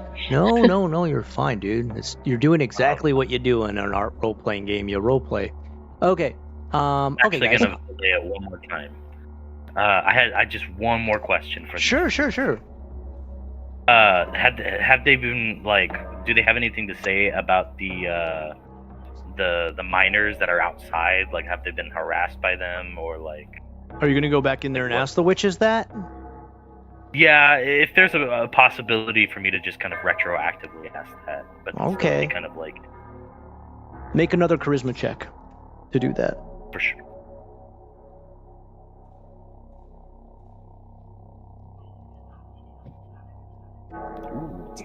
Oh, nice. There's something about the way your chthonic lips move. They just love it. They just love the screeching. Yeah, pretty much it is. It's just you'd be like, and they're like, it's like the most alien sort of conversation you guys have ever heard. But pretty much what they do, like, when you ask them that, when you're like, so what about the miners? Like, do they bother you and stuff like that? And they don't even really consider that the miners were even here before. They just pretty much answer you with like, ours, not theirs. Like, they're just kind of like, why would you even ask that? We own, this is our place, dude. Screw those miners. This is ours. Like, you know, like, we don't even. Those guys are kind of assholes anyway. They just don't even want to consider the fact that, like, you know, I mean, most likely they did just come in there and start slowly taking stuff over, but they've already done it, man. So it's theirs now. So who cares about the miners? It's kind of the feeling you get. It's like a real apathy for the miners and stuff. Yeah.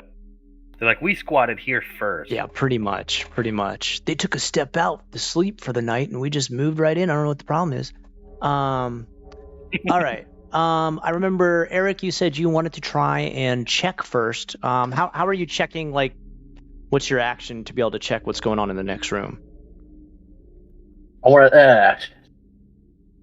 to sit there and try to open the door. I mean, just slowly and as quietly as possible, and just if I can just peek around, just to get some kind of feel before we just walk through. Okay. To make sure that there's nothing in there that's just about to rip us to pieces. All right. Oh, cool. All right, Draz says he wants to help us with tech next time. Yeah, Draz, I definitely love that. Okay, so, make an agility check real quick. You probably should be okay, but let's just do that real quick.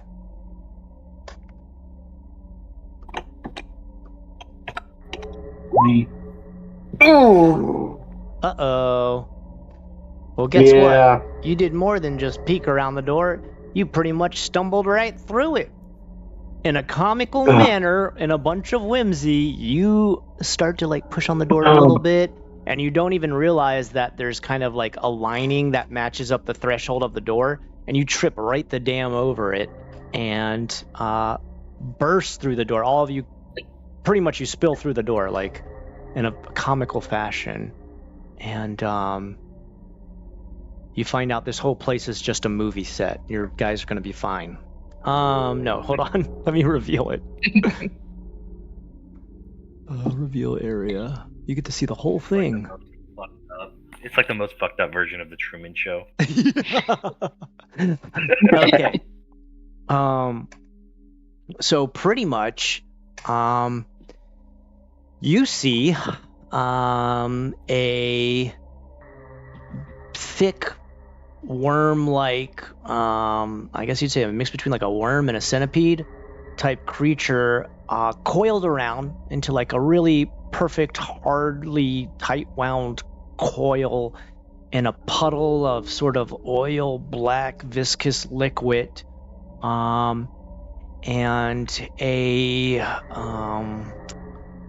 sort of a skeletal body that's pretty much gone through a full rot as far as skin is concerned, holding a big, it's very noticeable, that's why I've drawn it on the map here.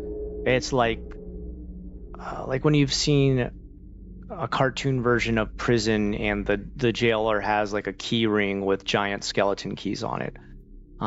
It's grasping onto that, laying in the middle of the floor. And you remember, because you guys did talk to the miners before that they told you the verm is there. And you're guessing most likely this is the pit nest of the verm. And it's not moving, even though you came through just barreling in there. It's still tightly wound into its coil-like form. Doesn't seem to be too interested with the fact that you just stumbled through there. Just taking a little bit of a snooze. Nothing wrong with a little wormy nap. So what do you guys do? I'm gonna snuggle up next to it. All right. Do you light any candles or anything first? I mean, at least buy this thing dinner. Yeah. I throw some rose petals on the floor. And, God.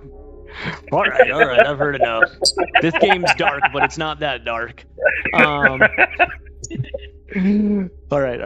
So yeah, what are you guys gonna do? So pretty much, you guys are still behind, Cassiel, who's currently laying prone on the floor, kind of pushing himself back up slowly, and you can see from behind him. This room is fully lit up, totally fine. It's not using any of that fungal bloom. But what appears to be lighting it up is in each corner of the room, there appears to be this ghostly type orb that it might be some sort of magical presence. They don't seem to be sentient or have any thought of their own. They just seem to be some sort of orb-like spell that lights the room.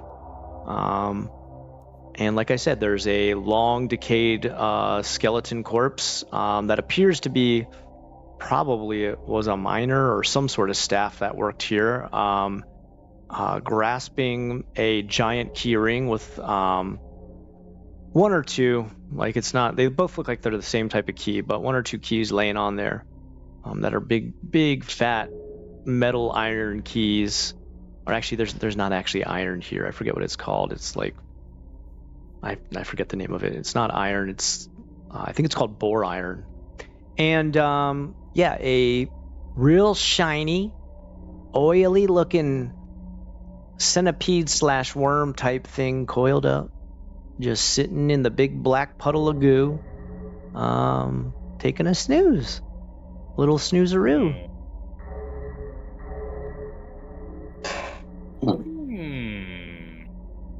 Can I see anything from our little vantage point on the deceased miner's skeleton? Like, are there any items laying around him? Go ahead and do a intelligence check real quick.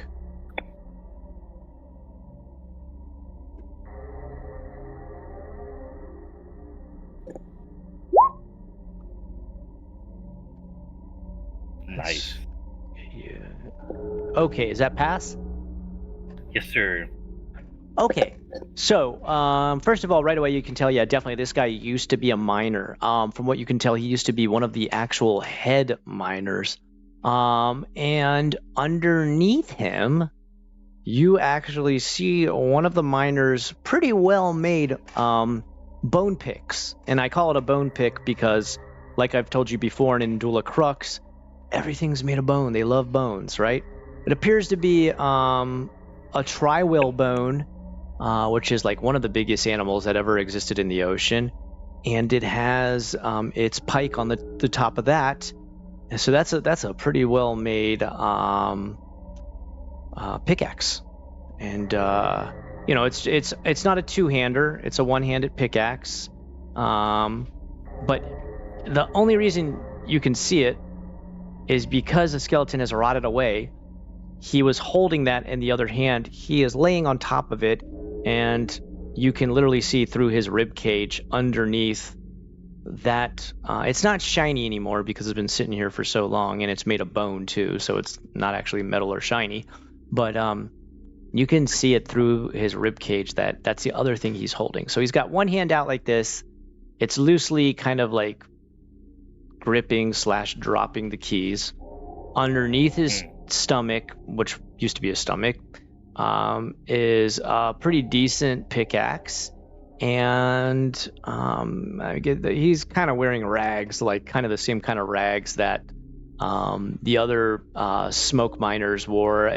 They do, I will say, they do appear to be nicer. Like they actually have some symbols and stuff on them. You're guessing because he was I forget what you call a person who's like a head of miners. There's like a word for that. A foreman? Yeah, the foreman. That's what I was looking for. Yeah, he's pretty much a foreman. So, okay. What do we do from here? If nobody else wants to do anything, I'll kind of like try to creep in. And you said that the skeleton is kind of where that key symbol is? Yeah. I mean, he pretty much spans from where you say K1. That's key 1. That's all that means. Okay. Pretty much from the top of that K1 all the way to I'll just draw something. Where's my mouse? There we go. Drawing. So like this. Here's his legs. He's like that. He's laying on the floor. One hand up with the key. One hand underneath his stomach holding the pickaxe. So he's kind of like in between you and the Verm. Fuck yeah. Hey, are you an artist? Yeah, I've drawn a thing or two. That is a beautiful little skeleton, man. I've picked up a pencil or two in my lifetime. No. It's like drawing in MS Paint. That's how it feels. It's fun. It's kind of fun. Sorry. All jokes aside, I'm just gonna say screw it and kind of sneak in here, see if I can do a stealth or. Stealthily, what are you going to do? Hold on. Okay. Don't jump in too much right now. I want to see something first. Go ahead. As I'm picking myself up from the ground, everything like that, I want to see if I can find like a rock or anything like that I can throw at that black goo to see if it will actually hurt us. All right, go ahead and make a brawn check.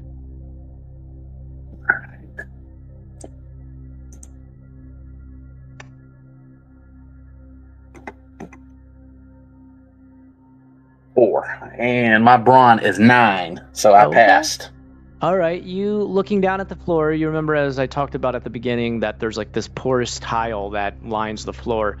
You can see a corner of one of those porous tiles. It looks a little bit loose, and putting down your torch just for a second, you take 2 hands and you wiggle it back and forth until it snaps off, and you've got this nice sharp cornerstone in your hand that I'd say you can hold it in one hand. It would feel better if you could hold it with 2 hands, but then you'd have to put down the torch. So you can kind of hold it. It's about like the size of it's like as thick as a book, but like in the shape of like a piece of pizza, pretty much. Imagine it like that. Yeah. That's what you got right now. Okay, you've got that. And anything you want to do? I want to throw it, in the black goo to see if it'll, burn it, disintegrate it, whatever, and make sure that, we can walk anywhere near it without, without it hurting us. Oh, okay. All right. Wait, hold on just a second then, Ann. Okay, let's go ahead and go to an agility check for you, since we're doing a throw. All right.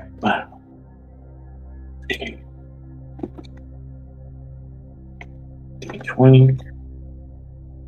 Please. 3. All right. Yep. Oh, okay. You throw it just on the edge of the puddle that giant worm is nursing itself in, and with a kind of thick, gooey, viscous splat, you watch the puddles kind of like, it's kind of, you know how like a puddle lays in a like kind of a circular edge. There seems to be an indentation in the tile there that's actually making this puddle stay in a perfect circle formation. It's not the more natural, organic, bends and curves of a normal puddle, but actually in a perfect circle. And when you throw that in there, you realize it's laying in that indentation full of this black, oily looking stuff. It splats across the edge of that perfect circle, kind of breaking its perfect formation. And immediately you watch the front of the worm rise up, and it was all curled up like this and like into a perfect coil.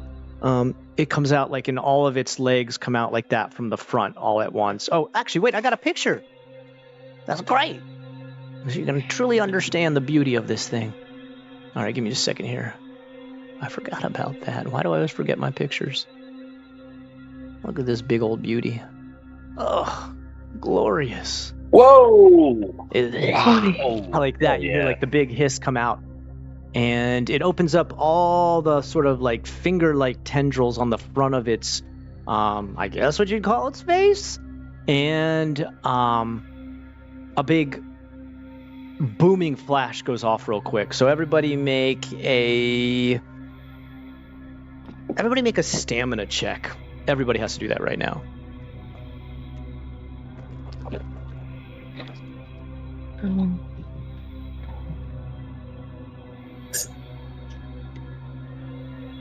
What did I do? I passed. Something wrong. All right. Oh, sorry, it's 1 dice 20. I should have said that. I'm sorry, Ann. Go ahead. Everybody 1 dice 20. So you passed. What else we got, guys? I got a 3 out of 12. My stamina is 11. Okay, so 11 or lower. And then wait, All right, very it's nice. 5. All right, and Eric, did you roll 2? Yeah, I rolled. I got a 7. Oh, okay. Did you pass? That was a pass as well. Yes, my stamina is 10, so yes, I passed. You guys are getting Barely. some damn lucky rolls, man. Holy hell. All right.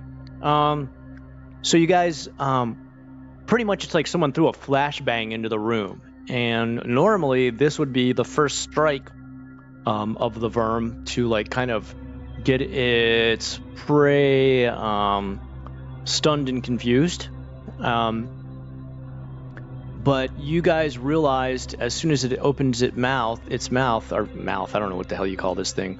Its mandible finger face.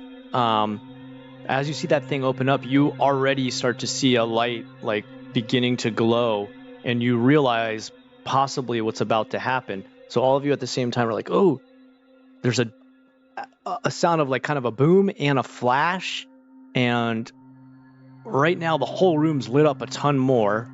Had you not done that, you would have been blinded for sure. And because you passed that check, it would have made it strike during that time while you're blind, but you realize it's about to do that, and it understands that you guys weren't blinded because you had thankfully blocked it out at the right time. So mid-strike, it stops, and like literally, I mean, you guys are like probably only this far from its first attack. And it stopped mid-attack just because you guys passed that roll. Like, it was a crazy lucky thing that you all passed. That's insane, dude. I didn't think that was going to happen. But okay. Now you have a choice, man. Fight or flight, baby.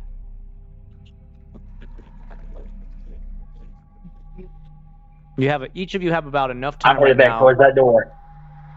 I'm going to say right now each of you have probably enough time to either, like, turn and get close to start running or make a first strike in combat. I think I'm gonna try to hit it. All right, who just said that? I couldn't tell by the voice. Sorry, that was me, Jonah. Oh, okay. All right, Jonah. Let's do this. I get to test my combat system. Oh God. All right, I hope this works, ma'am. I have not gotten to try this yet. Give me a second. I gotta pull out my doo-doo master's guide.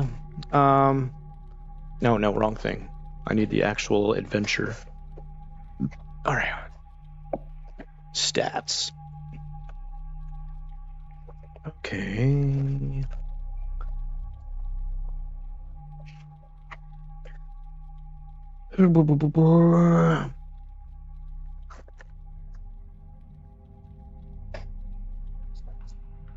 Okay.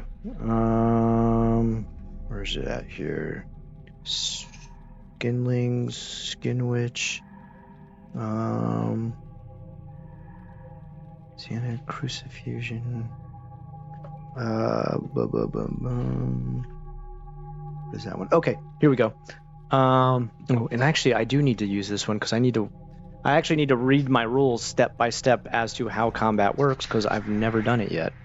Okay, I'm gonna read this out so we both understand.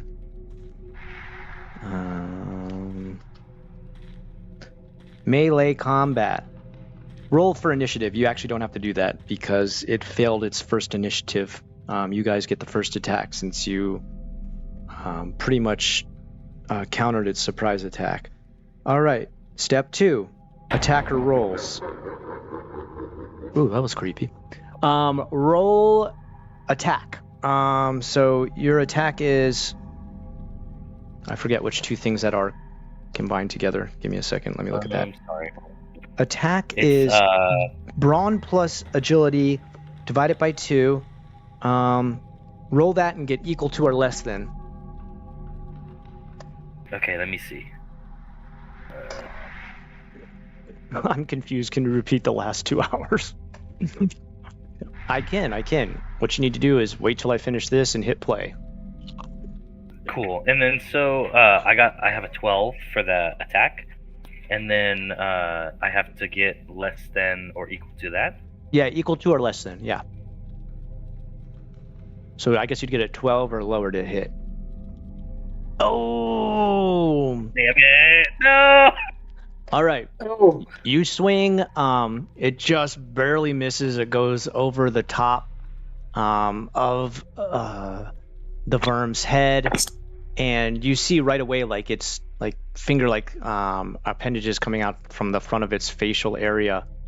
They twitch like almost like ultra fast micro movements like a bird would make. How about Eric and Ann? Are either of you thinking of attacking? Yes, I want to try to attack as well. All right, go ahead and roll your attack. All right. All right, so mine comes out to 0.5, so I should round that up to 16. Wait. Okay, so just tell me, what is your... sorry, let me look at this stat again. All right, attack is brawn plus agility. Brawn and agility. Yeah, brawn plus agility. All right, mine comes up to, let's see here. Your brawn 22. Was 22? Okay, so divide it by 2, so 11 or lower. All right, so 11 or lower. Yeah. All right, here we go.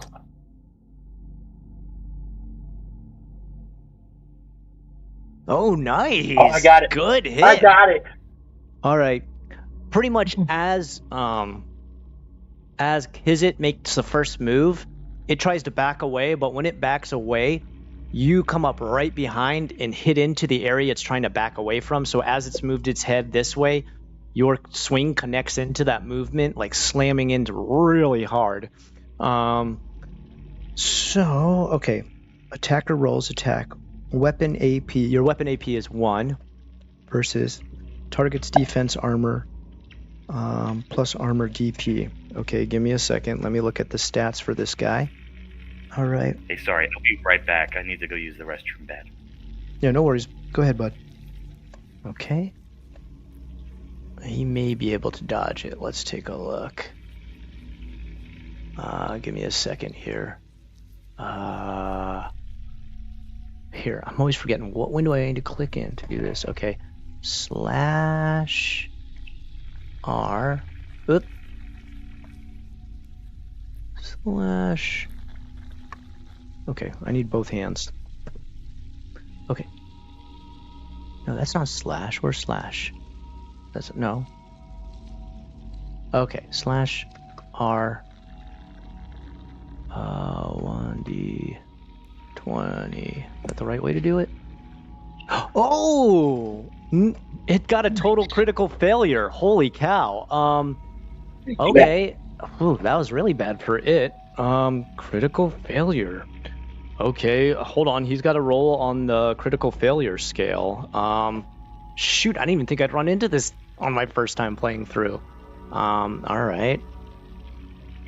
1d4. Oh, no. R 1d4.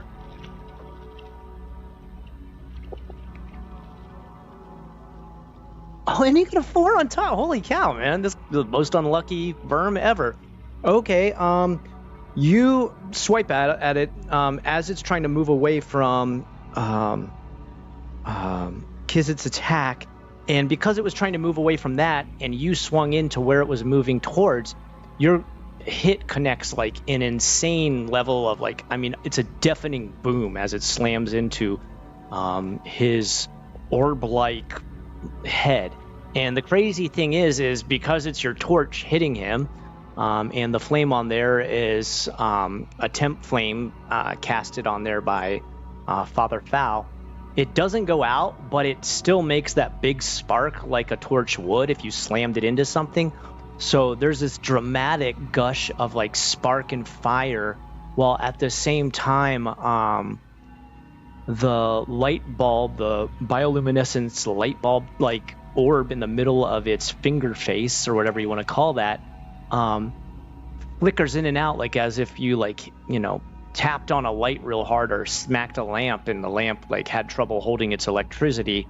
You see it flicker super hard, and it actually bounces not only off of your torch, bounces off the side of the wall because of how hard you hit it. What happens after they make a critical fail?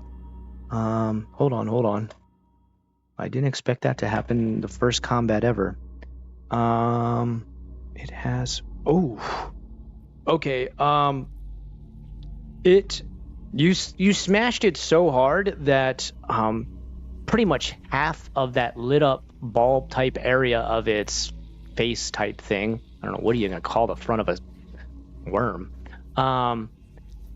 It goes out, like it loses its light, and it's almost like if you had a light bulb and imagine like half of the light bulb just didn't stay lit anymore, even though it's like, like an orb, like half of it just like breaks, and there's still like the bioluminescence coming out of the other half of it, but it's like you've smashed half of his face.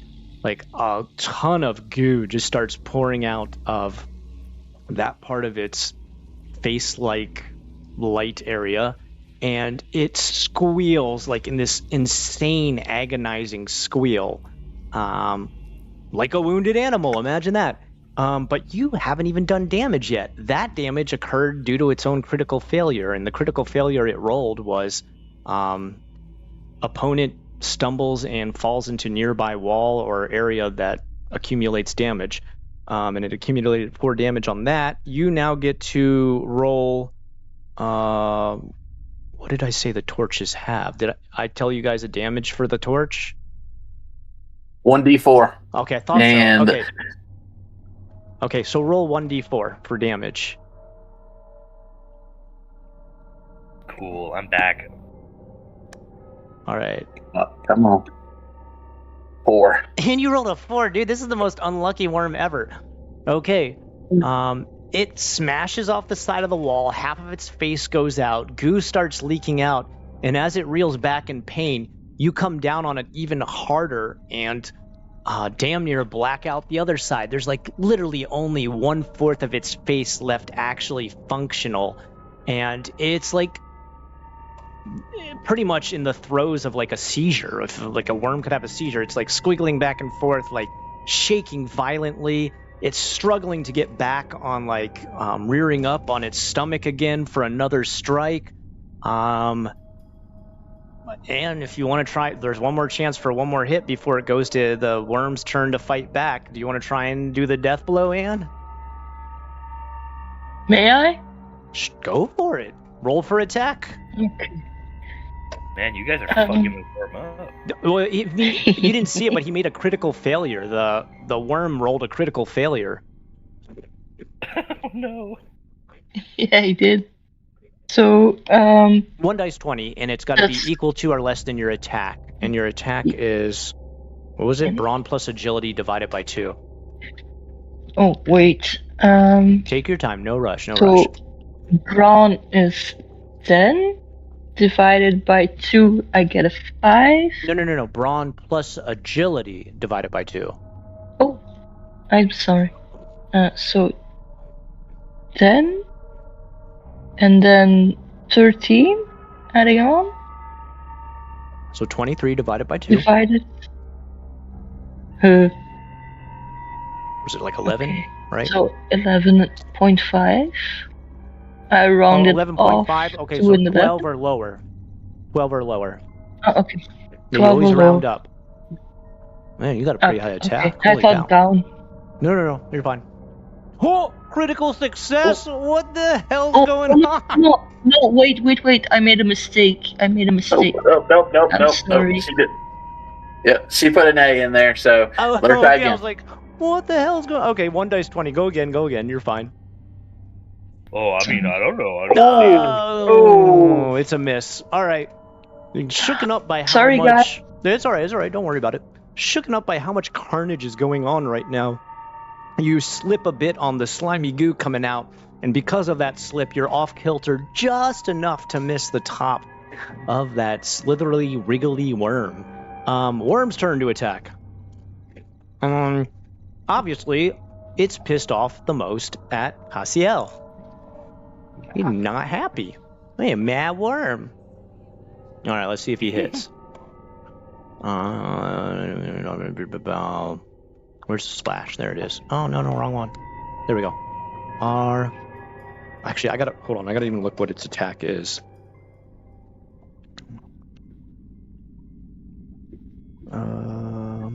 TR plus AG. Okay. Oh, that's okay.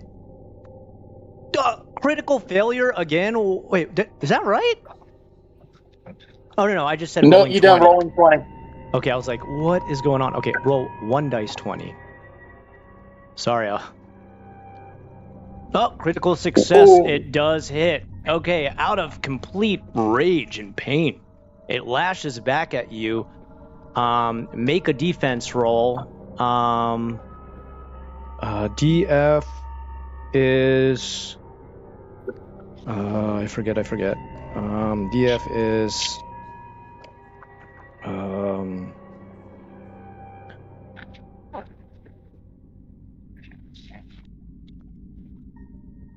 to defense. Sorry, hold on. Where is my... Okay, here we are. Defense is AG plus ST divided by 2. Agility plus stamina divided by 2. One second.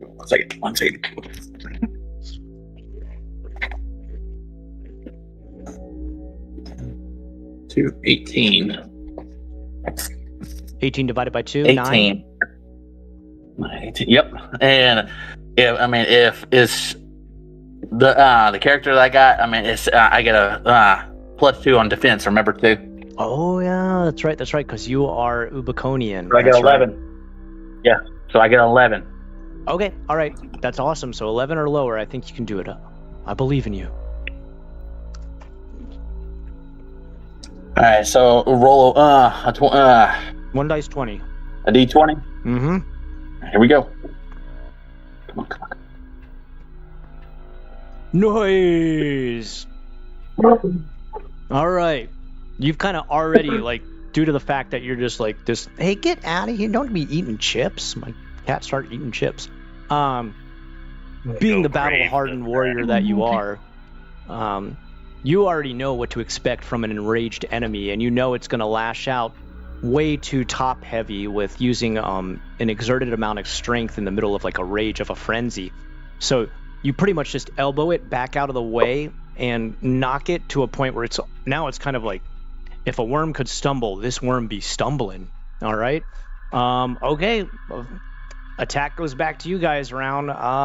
And I guess you get your revenge right now if you want to. Or is it Eric who goes first? Who goes first in these?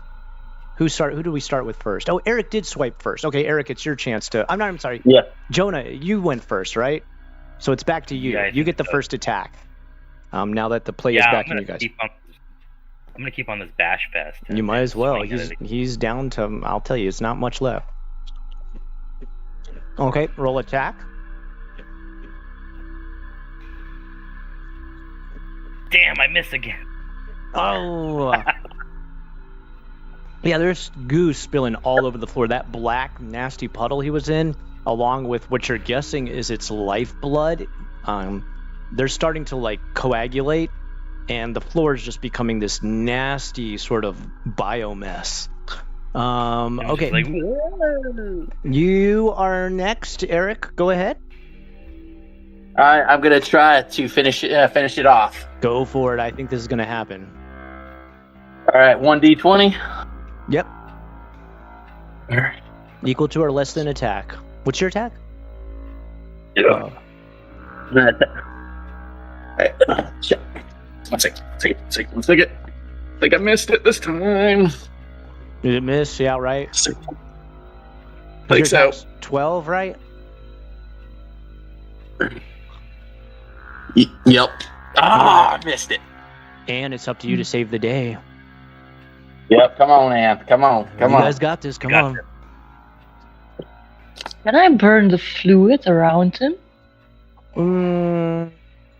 With my torch? How about this? I'll say yes, you can do that. Make a successful attack, and I'll add that on to the attack. But you'll have to pass this first, and then you'd have to add an agility check past the attack. So you can do that, but it's gonna have to be attack check and then agility check. Okay. And that wouldn't harm the other party members, right? They are safe. I'm gonna be honest with you. None of you guys are like firefighters or anything. You have no technical acumen as to whether or not this stuff even lights up. You're just guessing on this, and I'd say eyeballing it, you guys are really not like the room is like a disgusting splatter, and like the lights are flickering. There's like almost a strobe effect from this thing's eye about to go out. So it's not like, hold on just a second. If we approach this angle at a 45-degree angle and we throw the torch, like there's no way you could do it in this chaos. I mean, there's no way you could figure out whether or not it may not. Even if you did like a perfect intelligence check, there's no way you would know. What do I do, guys? Do I just hit him or do I burn him? Go for it. Just try to hit him because we definitely need this. Okay, then I'll just hit him. All right, that's fine. Yeah. Although I do like going for this special type of attack. I do like that you're thinking about trying that. So don't be afraid in the future. That's all I'm saying, okay?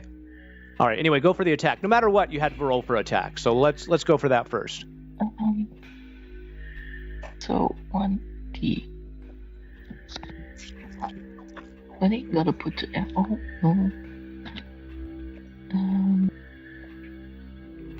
where's the slash? Here? There? Oh, it's too high, right?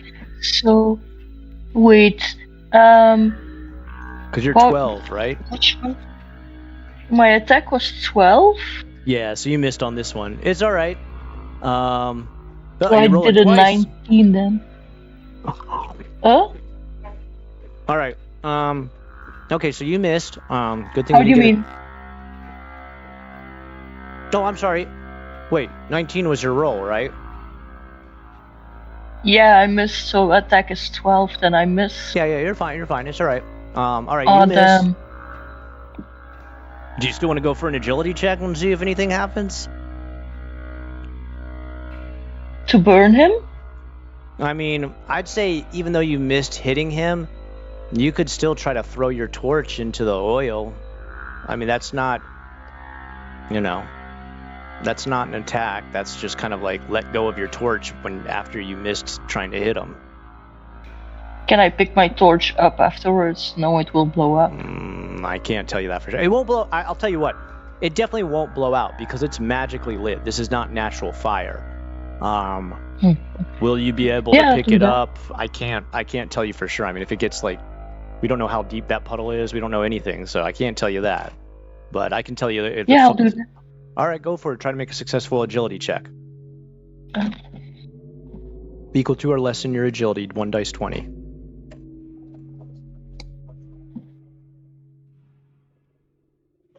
So agility is 13. Come on in. Ah, damn it. All right, you drop your torch in there. I'm sorry, you try to drop your torch in there, but instead of landing into the oily black stuff, it lands in the gooey goo stuff dripping out of its face. Your torch, like I said, it does not go out. But next round you won't have your torch. You're gonna have to you can either punch next round or use the next round to pick your torch back up, but you won't be able to attack with your torch next round. It's now time for Worm's Revenge. Let's see what it does. All right, give me a second here. Don't worry, it was a good play. I like seeing creative combat. Don't be afraid to try that I again. hope it split its own guts. R 1d20. A 9. I think it actually does hit on that. Let me check again. Oh, no, actually, it does not hit. It just barely misses you. It's still trying to go for Eric. It is. If there was a way for a worm to emote anger, it is definitely in angry worm phase. It just barely misses you. It misses you by a hair. Grazing. Yeah, it grazes you. So it is back to Jonah. Your chance to try and hit. All right, let's do it.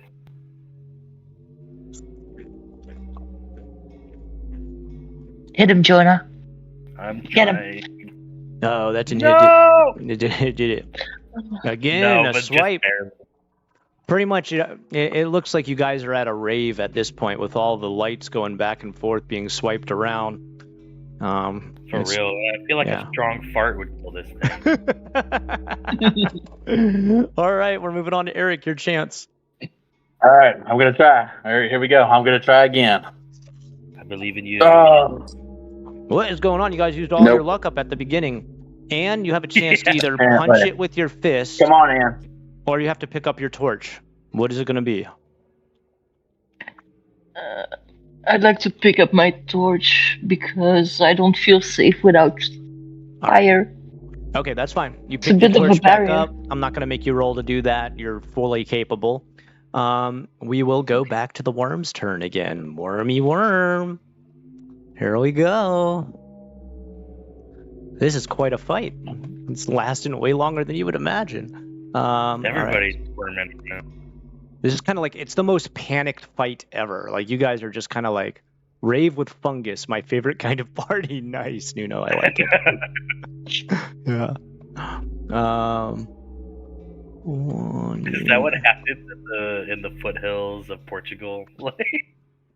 Three. Darude is playing in the background. All right, it's going after you again, Eric. It lashes out at you. Make a defense roll, equal to or less than your defense. You can do a backflip. All right, so 1d20. All right, here we go. I'm not gonna look. Ju, you passed. Yes. Definitely. Oh, hey! It's starting to slow down. You can tell like its lifeblood leaking out of it. Makes it almost like, before you were like quickly dodging out of the way, but this time you kind of just like sidestep it and you're like, whatever. Jonah, your turn. Finish this thing. Let's go.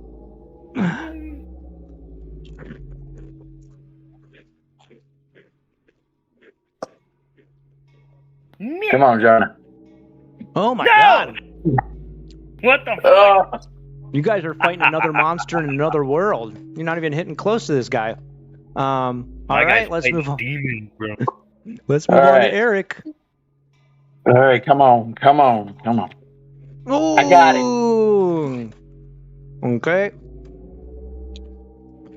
Give me just a check for, hold on 1 second. r/1d20. Oh, critical fail. Holy shit, man. This thing's unlucky as hell. All right, you know what? Roll for damage, but I mean, he has to roll double damage almost. Yeah. 1d4. All right, here we go. What do we get? Yeah. Two. That's actually exactly how much was left. It was total hit points of 10. So you did 4, 4, and then 2. All right. With a resounding boom, you don't bring down the fire part of the torch on its head. You bring down the zenith, the point of the torch, and it comes straight down through the top of what would be a skull cap, if there was a skull there, with a satisfying smushy gushy poke that rips through the sort of lit sac area of the front of its head, and with that it kind of bloats for a second in the front and then pops like a zit. At the very moment that big eye socket / light bulb area pops, the entire tail and squiggling, wriggling body that looks like a fish out of water just goes absolutely still. The only thing you finally notice now is that it started to move in the middle of the combat. It started to like get farther and farther away from the black puddle it was in, and you need to make an intelligence check, Eric. All right.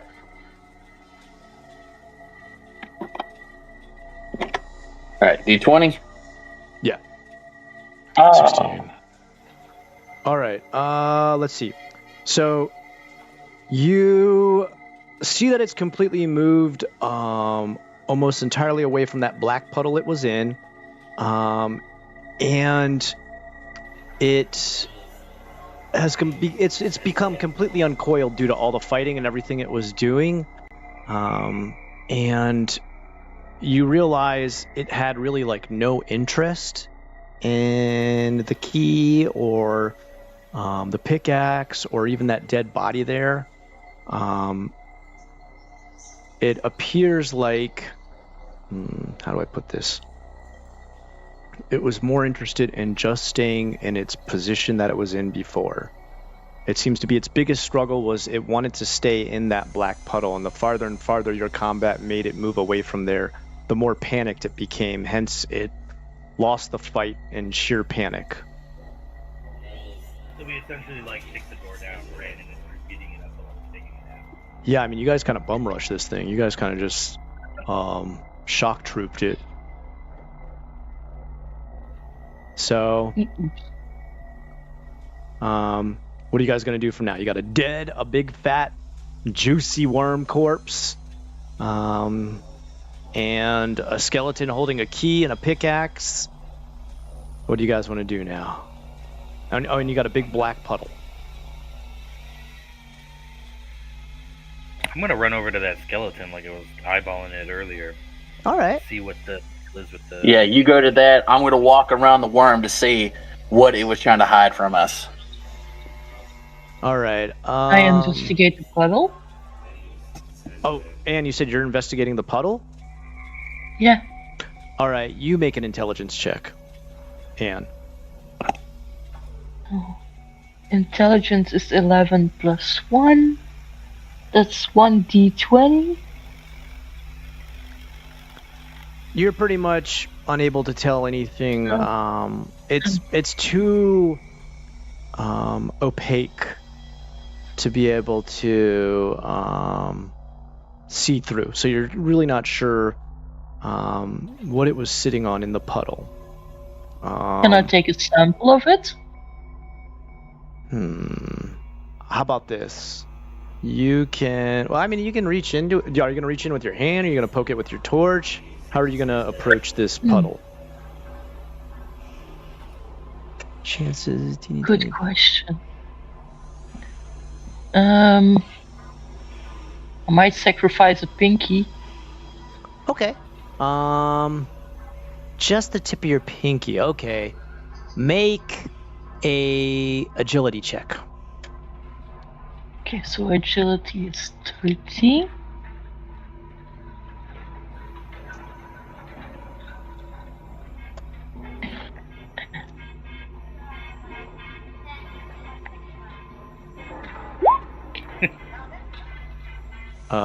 Wait, you said it's 13? Yeah. Agility is 13.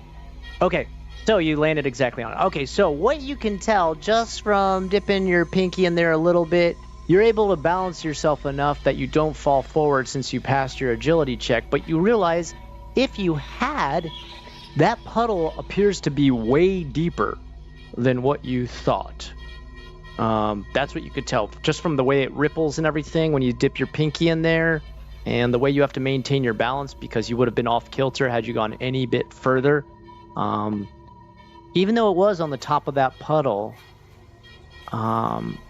it appears that it was like using the edges of that puddle to balance itself at the top. Like, imagine if there was like a manhole, and like below the manhole, obviously there's nothing, you would just fall through, but you were like putting your arms out like this to like hold to the circular sides to not fall down. It's kind of how it was bracing its body around the edge. Okay. Yeah. Okay. Let me go to Jonah real quick. Jonah, do you just take the keys and the pickaxe, or do you do is there anything different, or? Yeah, I'll swipe the keys, but I want to take a little more extended look at that pickaxe if I can. Okay, do an intelligence check on it. You easily take the keys. There's like nothing stopping you from doing that. You literally just pick it up. The skeleton rolls over, but do an intelligence check real quick. Did you pass? Perfect. Yeah, okay. 12 and 10. So pretty much you can tell what happened with this guy right away after you spin it over and see the marks on its bones in the rib cage. Definitely this guy had been stunned immediately by the flashbang move that the pitness worm does when it opens its mouth. I don't know what, I guess it's like a mouth. It lights up the front of its face so quickly and so fast in the middle of like a dark room that you pretty much go blind. It's like I said, like doing a flashbang grenade. And you can see like all the bones here on the front of his rib cage. There's claw marks where you can tell like the mouth closed and just like ripped a big hole in his chest. I'll tell you this too, actually. From looking at it, you realize after you flipped it over that the same lash marks that made those symbols out there and the sort of light glow of the gloopy glop left over looks the same. It glows red. Oh, okay. Yeah. Sorry, I got a mouthful of taco right now. No worries. Taco. What time are we at? We're at 10 o'clock. We've been going for 2 hours. This is kind of a good bookend for right now. Do you guys want to stop it here for now? Oh, I'm good to go. Yeah, I'm good to go. You guys are okay? Yeah, How are you feeling, Jonah? You okay, ma'am? Dude, that steroid shot is doing his job right now, so. All right, you're hulked out. That's good. All right, okay. Let's keep going then. All right, so this thing's dead. The puddle, the black oil puddle, is deeper than it seems. How deep, you don't know. You only did an agility check on it. The skeleton was definitely killed by this creepy crawler. What about the pickaxe? Does anybody touch that thing, or do you guys just leave it there? Yeah. Sorry, I wanted to pick it up and investigate the pickaxe. Okay, pretty much what you can tell is it's not like the best thing ever made, but it's one level definitely above what the more grimy sort of rookie miners were using to mine this cave for the smoke pits and stuff like that. It's definitely a way better weapon than a torch. So you have a 1 dice 6 weapon now, and it has an attack power of 2. So put your attack power to 2 and put your damage for weapon 1 dice 6. And for the weapon, you can write down bone pick. I'd actually really like to give it to Eric's character. Okay, all right, that's a pretty good move. All right, Eric, you get all the same stuff. Attack power 2, and what do you call it? 1d6. Yeah, 1d6 for damage.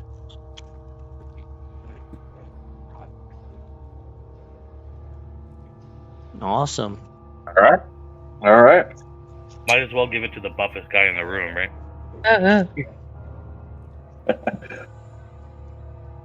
All right, so I'm really happy my combat rules actually work. They actually work. They're pretty balanced. That worm was menace. This room looks like disgusting now. Like, I mean, it was pretty much like little kids with finger paint in the dark. That's what this place looks like now. It is nasty. I bet it fucking. We made a crime scene. Yeah, this is like a Pollock painting, but like if he had gone blind. It's pretty disgusting. Expressionism at its best.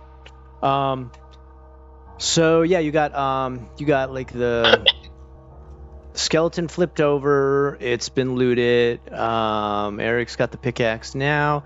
Jonah's got the key. Anne's got a dead worm. I mean, you guys just leave the worm there. And I don't know, anything else you want to do with this room? Yes, I want to crawl on top of the worm's corpse and get a better look around to see what this thing was hiding from us. All right, let's see. What could we do on this? Make an arcane check. Or Arcania check, sorry. a D8. A D20? Oh. Is it 8? Yeah. So you just barely missed it, huh? Well, I mean, like I said, I hadn't even rolled yet, so. Oh, I'm sorry. Oh, yeah, So, sorry. I mean, It says Sorry. All right, so roll a D20. Yeah. Sorry, roll a D20. I thought you said you rolled a 20 or something. I was like, what? And my 19. all right, my It is Yep. not. You can't really tell. Yep. You're not sure what this thing was hiding. I will tell you this: even though you failed the check, you can definitely tell it wasn't hiding anything magical, nothing magic based. It appears to be something that was more general. That's the best I can give you on a hint. all right. Anything else you guys Since we want to can't do? figure out anything else that we can't figure out at this point, I believe we are done with this area. All right. Can I get 3 tooth off of him? I'm sorry. Say again. Can I get 3 teeth out of him? Out of the worm? 3 teeth? Yeah. Sure. Yeah. Okay. Do a brawn check. Okay. Brawn was 10. Is there a way we can assist with rolls like that? Yeah, sure. I guess. Oh, what was your brawn? You said it's 10? 10 plus 1 brawn. But you are actually trying to get 3 of them out. So, make 2 more checks. And actually, who said they wanted to help? Was that Jonah? Yeah.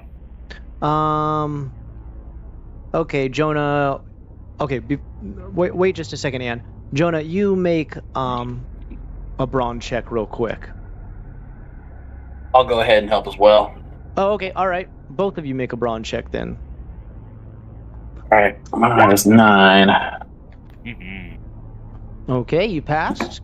And what about you, Eric? What are you gonna roll? 1 dice 20 on a brawn check. On a brawn check, I got a brawn of 9, 18. All right. So you do get an assist from Jonah. He holds it steady. And actually, we're not going to count your first roll where you rolled an 11, since, really, the way this would have worked is Jonah's holding it down while you pull back the opposite way. So make 3 1 dice 20 checks and add a plus, or I should say a -1. A -1 is helping you get lower than the score. Okay, so roll 3 times. Your brawn is 10, right? Yeah, plus 1. Oh, wait. Oh, plus 1, so 10 11. plus 1. Oh, wait. So your first check did go through. Okay. All right. So you have 1 tooth so far. Make 2 more checks. So there's R, and then 1d20 2 times 10. Yep. Okay. All right. Pass. And no pass on that Didn't one. get the last. All right. You got 2 sizable teeth. Like, you got some pretty decent teeth. Like, I'd say they're like a decent sized talon. You couldn't hold it like a dagger. It's not big enough to do that, but you could hold it almost like a... Do you know what a gaff is? It's kind of like a hay bale hook.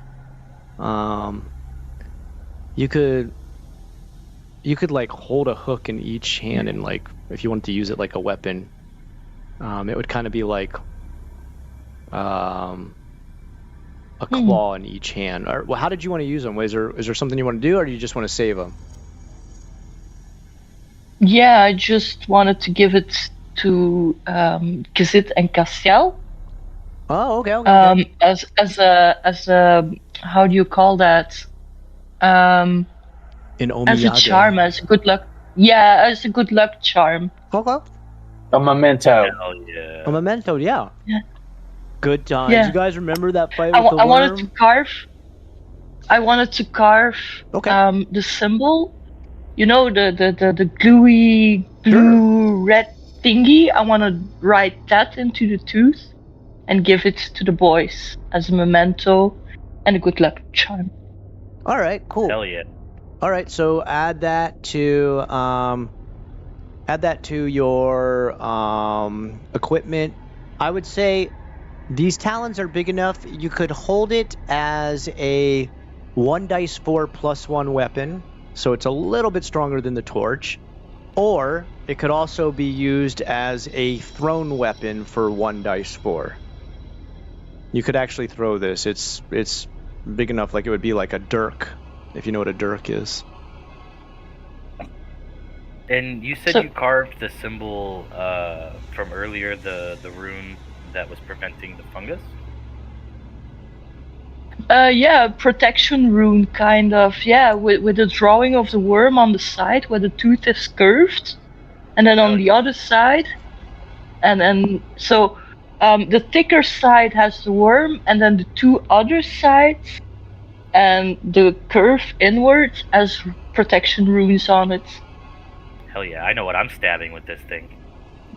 But wait a minute. Do I add the weapons? Or do they, Cassiel and Kisit, add the weapons? Well, if you think about it, Cassiel does have the pickaxe as a weapon already. I mean, you can give him but he's probably going to use the pickaxe first. I can hold it. For people who need it. Okay, then I give it to them. All right, now you don't have one for yourself. You realize that, right? Yeah, I know. Okay, all right. I'm just making sure you're very altruistic. They killed the worm. They get the protection. Okay. All right. That's very nice of you. All right. Very cool. Very cool. All right. Because I hope that Lucy, once she levels up, she might hopefully learn some alchemy. Okay, that makes sense. Okay. I will say this. How about this? In the middle of cutting out those teeth, make an intelligence check real quick while you're doing that. So my intelligence was 11 plus 1. Okay, so 12 or lower on a one dice 20. Oh, nice, you pass. All right. If you take a look at the picture, you'll see on the side there's like these little shiny orbs. You realize while picking out those teeth that something springs in your memory. You're not sure exactly what, but from your bioalchemy background, you know these little orbs are a really good ingredient for a lot of mixes. So they're easy to pluck out. They're not like the teeth where they're like connected to bone and stuff like that. Roll a 1 dice 10. So this /R 1d10.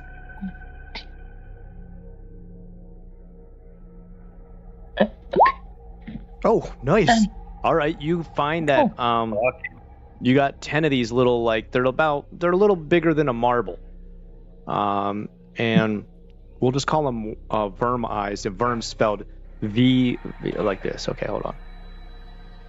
Where's my I can't find my mouse. There it is. All right, hold on. Let me write it in there. Worm eye. You got 10 of those. Okay. Where do I add those? Just your equipment. I think you should have something that just says. Okay. Yeah. Okay. Oh, I'm sorry. No, is there one that says like our alchemical equipment? Oh, sorry. Okay, I'm sorry. Reagents. You see where it says reagents down? Oh, I'm sorry. I'm thinking you have the same sheet as me. Did you write that down, reagents, as one of your equipment areas? If you didn't, just write this. This is a reagent. This is something you would mix either into bioalchemy or to perform a spell. It would be good for either. So reagent, 10 worm eyes. Okay. Yeah, got it. Awesome. All right. Oh. Sick loot, bruh. Hell yeah. We did that. Do they kind of squish around when you squeeze them? Oh, like, They're kind of like oh my god. how would I explain this? Consistency of brick. The consistency is kind of like, you know, those like stress squeezy things where you can like squeeze them as hard as you want, but they don't pop. Don't tell me they're gluey and sticky. No, they're not gluey and sticky, but they're just kind of like Okay. like those stress balls that you squeeze and like they like deform and then reform again back into. They're kind of like that. Yeah, but yeah, they're yeah. like they're Really probably about big. like this size, yeah. Like really big boat balls. Yeah. I hope I can use them. Oh, you definitely they'll come in handy later when you're doing some bioalchemy or if you learn spells or anything. All right, anything else we want to do in the worm room? Aside from squirm in the worm room, I think I'm good. You guys were definitely squirming in the worm room. That definitely happened. It was a big I'm good to squirmathon. go. All right. Okay. What are we doing? We headed back to the skin witches? Yes. Yeah. Oh, I'm sorry. Actually, real quick, does the room here it just terminates on itself, right? Like there's no extra doors. There's definitely no other doors. The only other aspect is you, like I said, you know that puddle's deep, but you're not sure how deep. You go swimming. Okay, cool. Ooh, I don't know about that. What if it's just? What if the worm just like sleeping in its poop or something? Yeah, I mean that's kind of what it was doing. It was bracing itself around the edges of whatever that black goo puddle was, or even if it was a puddle, it seems like super deep. Wait a minute. I stuck my finger in his poop. No, not poop. Puddle. You're okay. Okay. Yeah, it's definitely not his poop. No, these things actually poop gold, and you guys just like gave up the golden goose. Is real sad. Right, it actually was nice. I wanted to give us money. Yeah.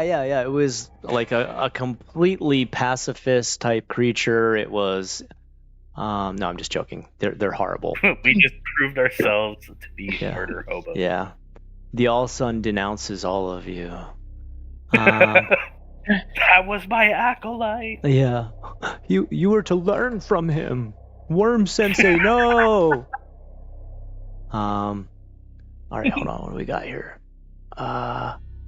Okay. Back in, back out. Okay. I will say, like, after the worm's body does go still, and this isn't anything super, like, that affects you in any super magnitude, but you did hear in that hallway that you guys had just come through, scurrying, like something rushing out from pretty much those cubby holes. The first thing your mind goes to is whatever the skinlings that were trapped in there. They most likely scurried out ASAP when that whatever was finally lifted. Does that make sense? Yes. Okay. They were set free, basically. Pretty much. Like, as soon as that thing died, the barriers that were on those cubbies that they were kind of trapped in lifted, and they scurried out back to their skin witch mothers, the loving arms, and I do mean arms, of their skin witch hag mothers. What a beautiful tale. Ooh.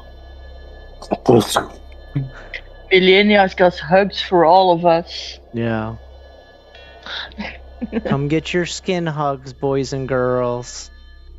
I bet you they give like really, really good back scratches though. Oh yeah, I'll bet, man. Yeah. They make some of the best masseuses ever. Yeah. Oh god. Alright, so what are you guys gonna head back through there and just return to the witches? Yes. I'm And gonna see go what they to have spa to tell us. with them. Alright, you guys come back through there, and when you come back through, there's like a cackling, like a witch would cackle. And it's a very gleeful cackle. And they are all in unison, kind of doing this it's slow, it's methodical, but it's definitely some sort of like dance. And it's kind of like, have you guys played Elden Ring before? Yes. Yeah. You know when you go through that windmill village and those ladies are doing that weird sort of spinny dance? Yep. They're like laughing and cackling and turning around in circles and stuff.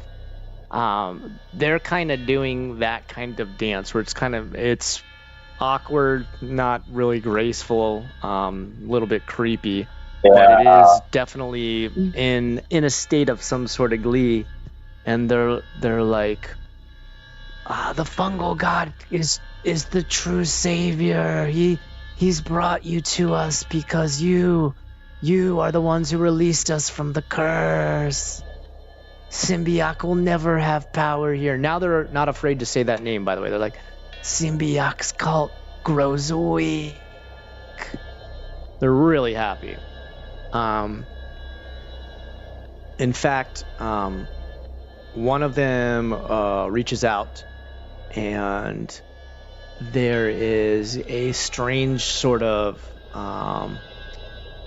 reddish gold pebble in her hand, one of her fungus hands, and she holds it out towards Cassiel and is like, here. I slowly hold my hand out to receive the pebble. Like, all right, it's pretty much 6 little red and gold pebbles. This is called, hold on, I wrote down the name. Because we were actually talking about this yesterday, money. These are Coffrin coin. These are pretty much like handing you like $6. $6. Coffrin coin. spend it all in one place. Yeah. Riches beyond your wildest dreams. So that was the reward. They're telling you thank you by handing you Coffrin coins. And even the little skinlings, they act like happy dogs almost. Like you see them like kind of panting and like looking up to you like a dog would look at their owner when they come home and they're like super happy to see their owner. They're kind of looking at you in the same sort of gleeful manner. Even the ones who just... Like... Sorry, go ahead. Sorry. And these are like 100% the children from the village, right? Yeah, these are their kids. Like they pretty much kidnapped them, mutilated their bodies by adding pretty much animals that they killed and skinned. They took that skin and then sewed it into the skin of these children to start making them skinlings. Yikes. It's the stage of a multi-step ritual to make them kind of like servants for the coven. Oh, I will say one thing you do notice is all the kids who look like this, you are pretty sure almost all of them are boys. Okay. So, next move. This has gotten me a little bit cautious that we may have made a mistake. I don't think so. One of them hands you a pin and it says "Fungal Friends for Life," and you can put that on your little toga. No, definitely friendly. Fungal Friends for Life. Teehee. No, I mean like there definitely is like any suspicion or animosity they had towards you at the beginning. They definitely like for real think you guys are. They believe 100% in their heart of hearts, if they have that you were sent by the fungal god, and you were there to set their children free and clear out the next part of the caverns for them. So, I mean, even now, as you guys are standing kind of in that little fireplace area, one of the witches starts to wander in the hall, and you can see her already starting to like take seeds and like throw them on the floor and stuff. And so they're getting to work already. They're gonna take that area. They wanted it.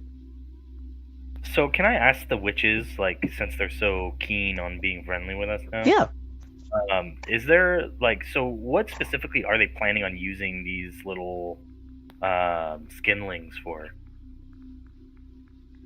Just as like bodyguards or like helping hands or? So they don't answer you outright. They're like, "Oh, let us explain the complete process to you. Step one." No. They pretty much, in a somewhat puzzling way, say, "Little skinlings now, large skinling guards one day." Oh, jeez. Like, please read the pamphlet on the wall. Yeah. So your child's a skinling. What is Thank a you for skinling? enrolling your child in the skinling program. With free lunches. I guess. Let's see. One of them points to, like, they have like I guess you'd say the equivalent to like a spell book, but it more or less looks like a series of scrolls.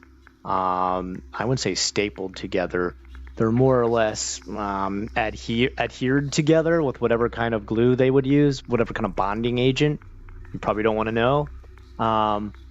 And they're pointing to it, and there's like all these wild sort of sketches and diagrams of like how they accumulate more and more animal parts to add to the child as it gets older and older, and until they become this sort of Chimerian guard, which is half sapien or Indulian, half many animal parts. So like imagine like when you see like there's like different sketches that show the process and stuff like that, and it shows like they kind of look like, you know, a kid wearing a costume at a younger age almost, but you realize as the progression shows them getting older and older that they look like the equivalent, like you know how Voltron, you guys know what Voltron is? Yeah. Yes. You know how Voltron has like for his feet it's like the mouths of like the tigers or lions or whatever those animals are supposed to be. Pretty much there's just like mouths attached to like their hands, mouths attached to their feet, an extra set of claws and arms added to the middle of their body. They become these like Chimerian abominations of animal parts that are like their it's all sewn together, it's all bonded by the power of fungal bond. All praise be to the fungal god. Hell yeah, okay. Oh, and by the way, their god's name is Mycenia. Mycenia. Spelled Mycena, I think. Let me see. Yeah. Mycena. Mycenia. So you guys still want to join, right? Like you guys are still down. Like, should we start getting you your robes ready and stuff like that? What do you think? Anyway, yeah, like they, you know, give you full passage and show you pretty much anything they can. They don't really describe things as well as you know, have like a normal everyday conversation, but questions you've asked, they've been more than accommodating with explaining their dark ritual process, what their intentions are for the rest of the cavern, etc., etc. One of them does ask, they're like, sorry, but the worm, you, like, it motions to like take a bite. Did you eat it? No, it kind of like, ruined my appetite. You guys are all kind of like, what? No? And they're like, we can have it. We can have the worm. Like to eat it or to fungal it out? No, it's definitely food. Yeah, go for it. And like you see the kids get like really excited. They're like barking and yapping. And you can tell there's gonna be worm feast. You guys ready for a worm BQ? This is gonna be sick. Yeah, like So yeah, that's what they're prepping for. A big dinner tonight. Fungus in the halls, kids on the walls, worm on the poker. Oh, geez. Sick. Definitely sick. I was gonna say, since they, and this is me speaking in character, like, okay, Sure. so if y'all are willing to, kind of accept us into your little fold, what if we were to help you clear the rest of this place out in exchange for some help from your skinlings in the future? Okay, so they take a second, like they're kind of taken a little bit aback, like they're kind of actually slightly surprised that you're starting to take this more serious, but they nod to you, and then the four witches, they don't walk next to each other, they sort of like hover into a huddle, and you hear their whispers be exchanged at like a very, like, imagine if people were whispering to each other but you hit fast forward. That's how it sounds. And then they break back up and one steps forward to you, and even though one is speaking, you notice that all their mouths move at the same time, but the volume only comes from one of them. And she picks out this thing from underneath the robe that, but imagine the pumpkin seed is like 8 times bigger. It's like this big, and there's tiny little roots coming out of all of it. She's like, those who do consider themselves worthy to join receive the true seed of life. Do you want it? For now, I'll hold on to it. All right. I like to uphold my end of the bargain first. All right. She said, very well. Do you have the key? You mean this key? You show her the key that you got off of the foreman's body? Okay. All right, you show her that, and she's like, yes. And then she points across the room. I don't know if I described this before, if I said it, but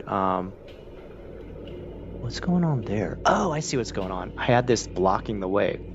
If you look, you can see there is a door on the other side of the room, and you guys didn't investigate it because you went to the other door first. But she's pointing to that door, like, there's your answer. If you want to continue to help us grow, head through that door, and your next mission is there. Okay, cool.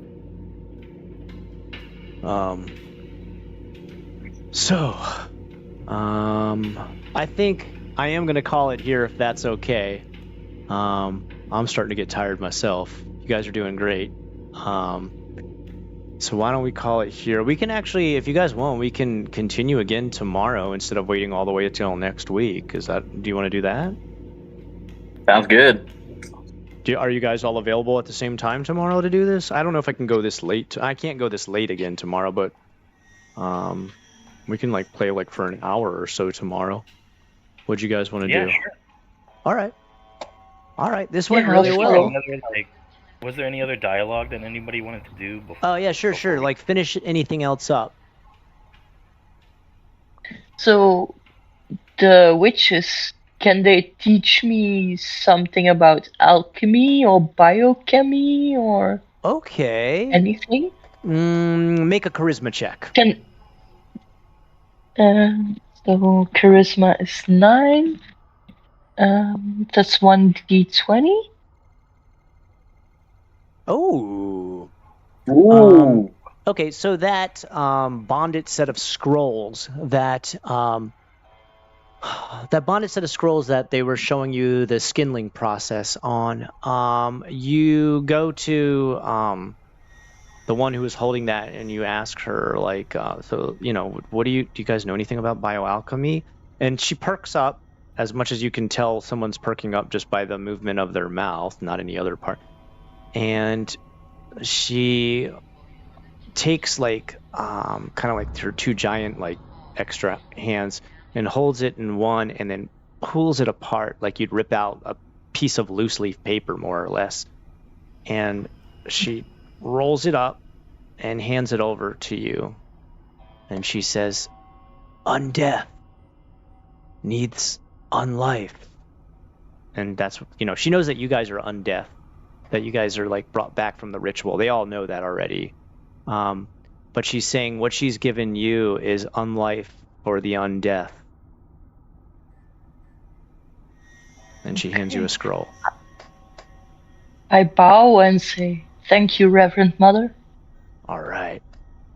She just lightly nods to you and then goes back to her spreading of the fungal seed in the hallways. And just as a reminder for myself too, is our mission just to get the reliquaries, or to also get these kids out? Quite frankly, your only true calling, by the priest, he wants you to get the reliquary. All right. Okay. He wants you to retrieve that from.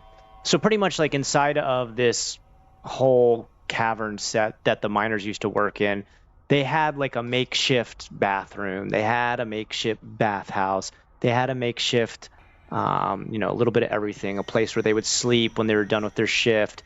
But they even had a makeshift tiny temple for the All Sun because they lived their life doing work here all the time. And in there is where he wants you to retrieve the reliquary. If you come back with that, he'll be happy. All right. That'll be quest complete as far as your All Sun mission is concerned. The miners were asking that you clear everything out so they can go back to work in there. So that's the other quest that like they're really hoping you would do. I mean, you're only, as long as you honor Father Falls, that's going to be a completion of your undeath quest of life. To seal the deal with the All Sun giving you your life back. There's always side missions, though. I mean, yeah, one of the side missions, if you want to make it up, it could be to free the children, but it could also be to help the fungal people grow their fungal family. You were also asked by the miners to please clear everything out. You could do that instead. It was just, like I said, this is a great. Yeah. Sorry. Go ahead. I said, nah, it's all good. Fuck them kids. Yeah, I mean, this is a gray area game. I always say that like no one's like really a hero here. It's kind of just survival is kind of the first quest at all times, if you know what I mean. Yeah. Praise the fungal lord. Yes, brother Nuno. Praise the fungal lord. All right. This was a good place. You guys did awesome. Our rules worked. I'm really happy with that. Our combat worked. You guys did an equal share of role playing and combat. It wasn't just hack and slash, and it wasn't just nonstop convo. This was really good first start. All right, those poor kids. Yeah, well, that's life in Drathorn. Yeah, I was about to say, like, I was trying to make a list of like mental goals that I would want to try to get done. And shit, if those kids aren't on that goal list, then I'm sorry, they've already got the fungus in the brain. There's gonna be so much stuff like that where it's just kind of like, I'll try to help as much as I can, but there's only so much I can. I mean, you guys are like level 0 people. Like, I mean, there isn't actually levels in this. You accumulate, you literally like the experience points you get to spend on making certain aspects of your character more powerful. Like, you'll only get 1 or 2 experience points, but those literal points add on to like your stats and stuff. That's how this works. So, there's only so much you can do. I mean, it's definitely not one of those games where it's like, shiny coffee house hero who comes into the tavern and saves everything. This is more kind of like a world on the edge. Get the job done. Yeah, and see what kind of tiny drips of goodness you can milk from an utterly overwrought, hopeless situation. This is the world of Drathorn. We're basically more morally gray. Yeah, I mean, you didn't kill kids. Like, the kids were kind of really aggressive and you didn't kill any. That was pretty nice. Like, there's some people who would have taken their snarling and barking as like a threat. So, I mean, you guys are nicer than most people who meet the skinlings. Well, when you have the face of a bug, you kind of have to roll with the punches a little bit, right? I mean, to be fair, also, you got to think about, like, it's not like they lived an incredible life back in Gormid. I mean, they're... Yeah, at least they're happy now. Yeah, they're choking on, like, mountain smoke and, like, eating things called a gourd husk. I mean, you know, when you're... Yeah, there's not really, like, a great bit of difference. I mean, some of these kids probably didn't even have parents. Who knows what happened. But yeah, that's the lovely grimdark world of Drathorn. I love it. We did good. We did really good, actually. This went really smoothly. No one took any damage yet either, did they? We're still like all at full health. That's good. That's good. All right. Very safe. All right. Make sure you mark down that scroll, and it's called the Scroll of Unlife. Make sure you mark that down. You can research it when you get back to town, and that's pretty much what you'll have to do. Is you'll have to like take your downtime as far as like when you come back to a village. This is when you guys will, like, you know, try to upgrade a bit of your stuff to study up on what you've learned. This is also when I reward experience points. You can always rest. Like, there's no point in resting now, but you can rest before you get back if you have enough rations to do so. Right now, you do not have enough rations. So I'm going to go ahead and stop it here. Make sure you record everything. I think by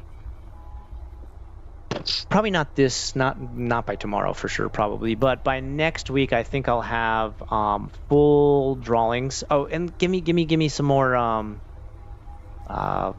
inspiration for what your characters look like. You guys have given me pretty much. I don't know. How do you feel about these drawings of your characters? If whatever you want altered, you can just DM me privately and say, like, okay, I like what you did here, but he actually has like a beard, or, you know, she's got big bushy eyebrows. I don't know. You can add whatever you want. It's fine. Let me know. And as we get closer to doing like the full body drawing, I also want to add character sheets that are more complete. Like right now, you guys just have like a list of paper with stuff that I told you to list down, but I want to do completed sheets that allow you to better maintain your stats and everything like that. All right? Yep. All right. Okay, awesome. All right, guys, I think I'm going to call it here. I'm actually going to sign off for the night. I'm pretty darn tired. That was good, though. It went really well. No, that was badass. Thank you very much. Yeah, no problem at all. That's been fun. Yeah, oh, and Nuno, cool world. Yeah, guys, thank you for just sticking around and hanging out with us as we play this. Draz, thank you for your technical help. We want to give a shout out to, what's his name again? I always forget this guy's, what is it? It's like Nature something. Nature World 1986. I always get the date wrong. I'm not good with dates. Nature World 1986 provided the music that you heard today. Otherwise, everything else you see here is my own all original art. If you're interested in any of this stuff you saw here today, guys, I do plan at some point publishing beginner rules for this, and I'll probably throw the module out eventually when we finish this. Not throw it out like garbage, but like put it up online for free. Although I want to do a more digital go over with it, so it's better draft when it goes online. And of course, if you guys have any questions about what you saw today, or you're considering joining for the future, jump into our ttrpg game room. Feel free to ask whatever you want. If you're wondering, again, this is called Void of Crown. Feel free to jump in, ask questions, or do whatever with what you've seen here today. I hope you enjoyed. All right, guys. Oh, let me put the Discord real quick. Thank you. All right. Yeah, that's true. Yeah. Throw the Discord. I'm gonna clean up here because I got to put all this stuff away. But I'm gonna jump on the Discord after that. Here, hold on. Let me copy this link. I really love the artwork. The artwork's the most fun. That's the best part of it. the best thing is it's helping me, like, as I put these together for you guys, it more so fleshes out the world for me. So as you guys get to play this, I get to see, like, how would this animal operate inside of this set? Why would it even be there? How do the skin witches work? Yeah, it's very fun for me.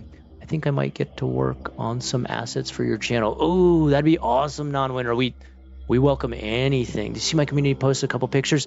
I'll go in there and check in just a second, non-winner. We're all gonna jump on Discord. I don't know. Are you guys jumping on Discord after this? Yeah, I'm on all the time. Yeah, I'm gonna jump Yeah, on there. same here. I'm gonna clean up a bit and then I'm gonna jump on there. I'll talk to you on there, non-winner, as well as you guys. Okay? For sure. All right. I appreciate it. All right, no problem at all, guys. Have a good one.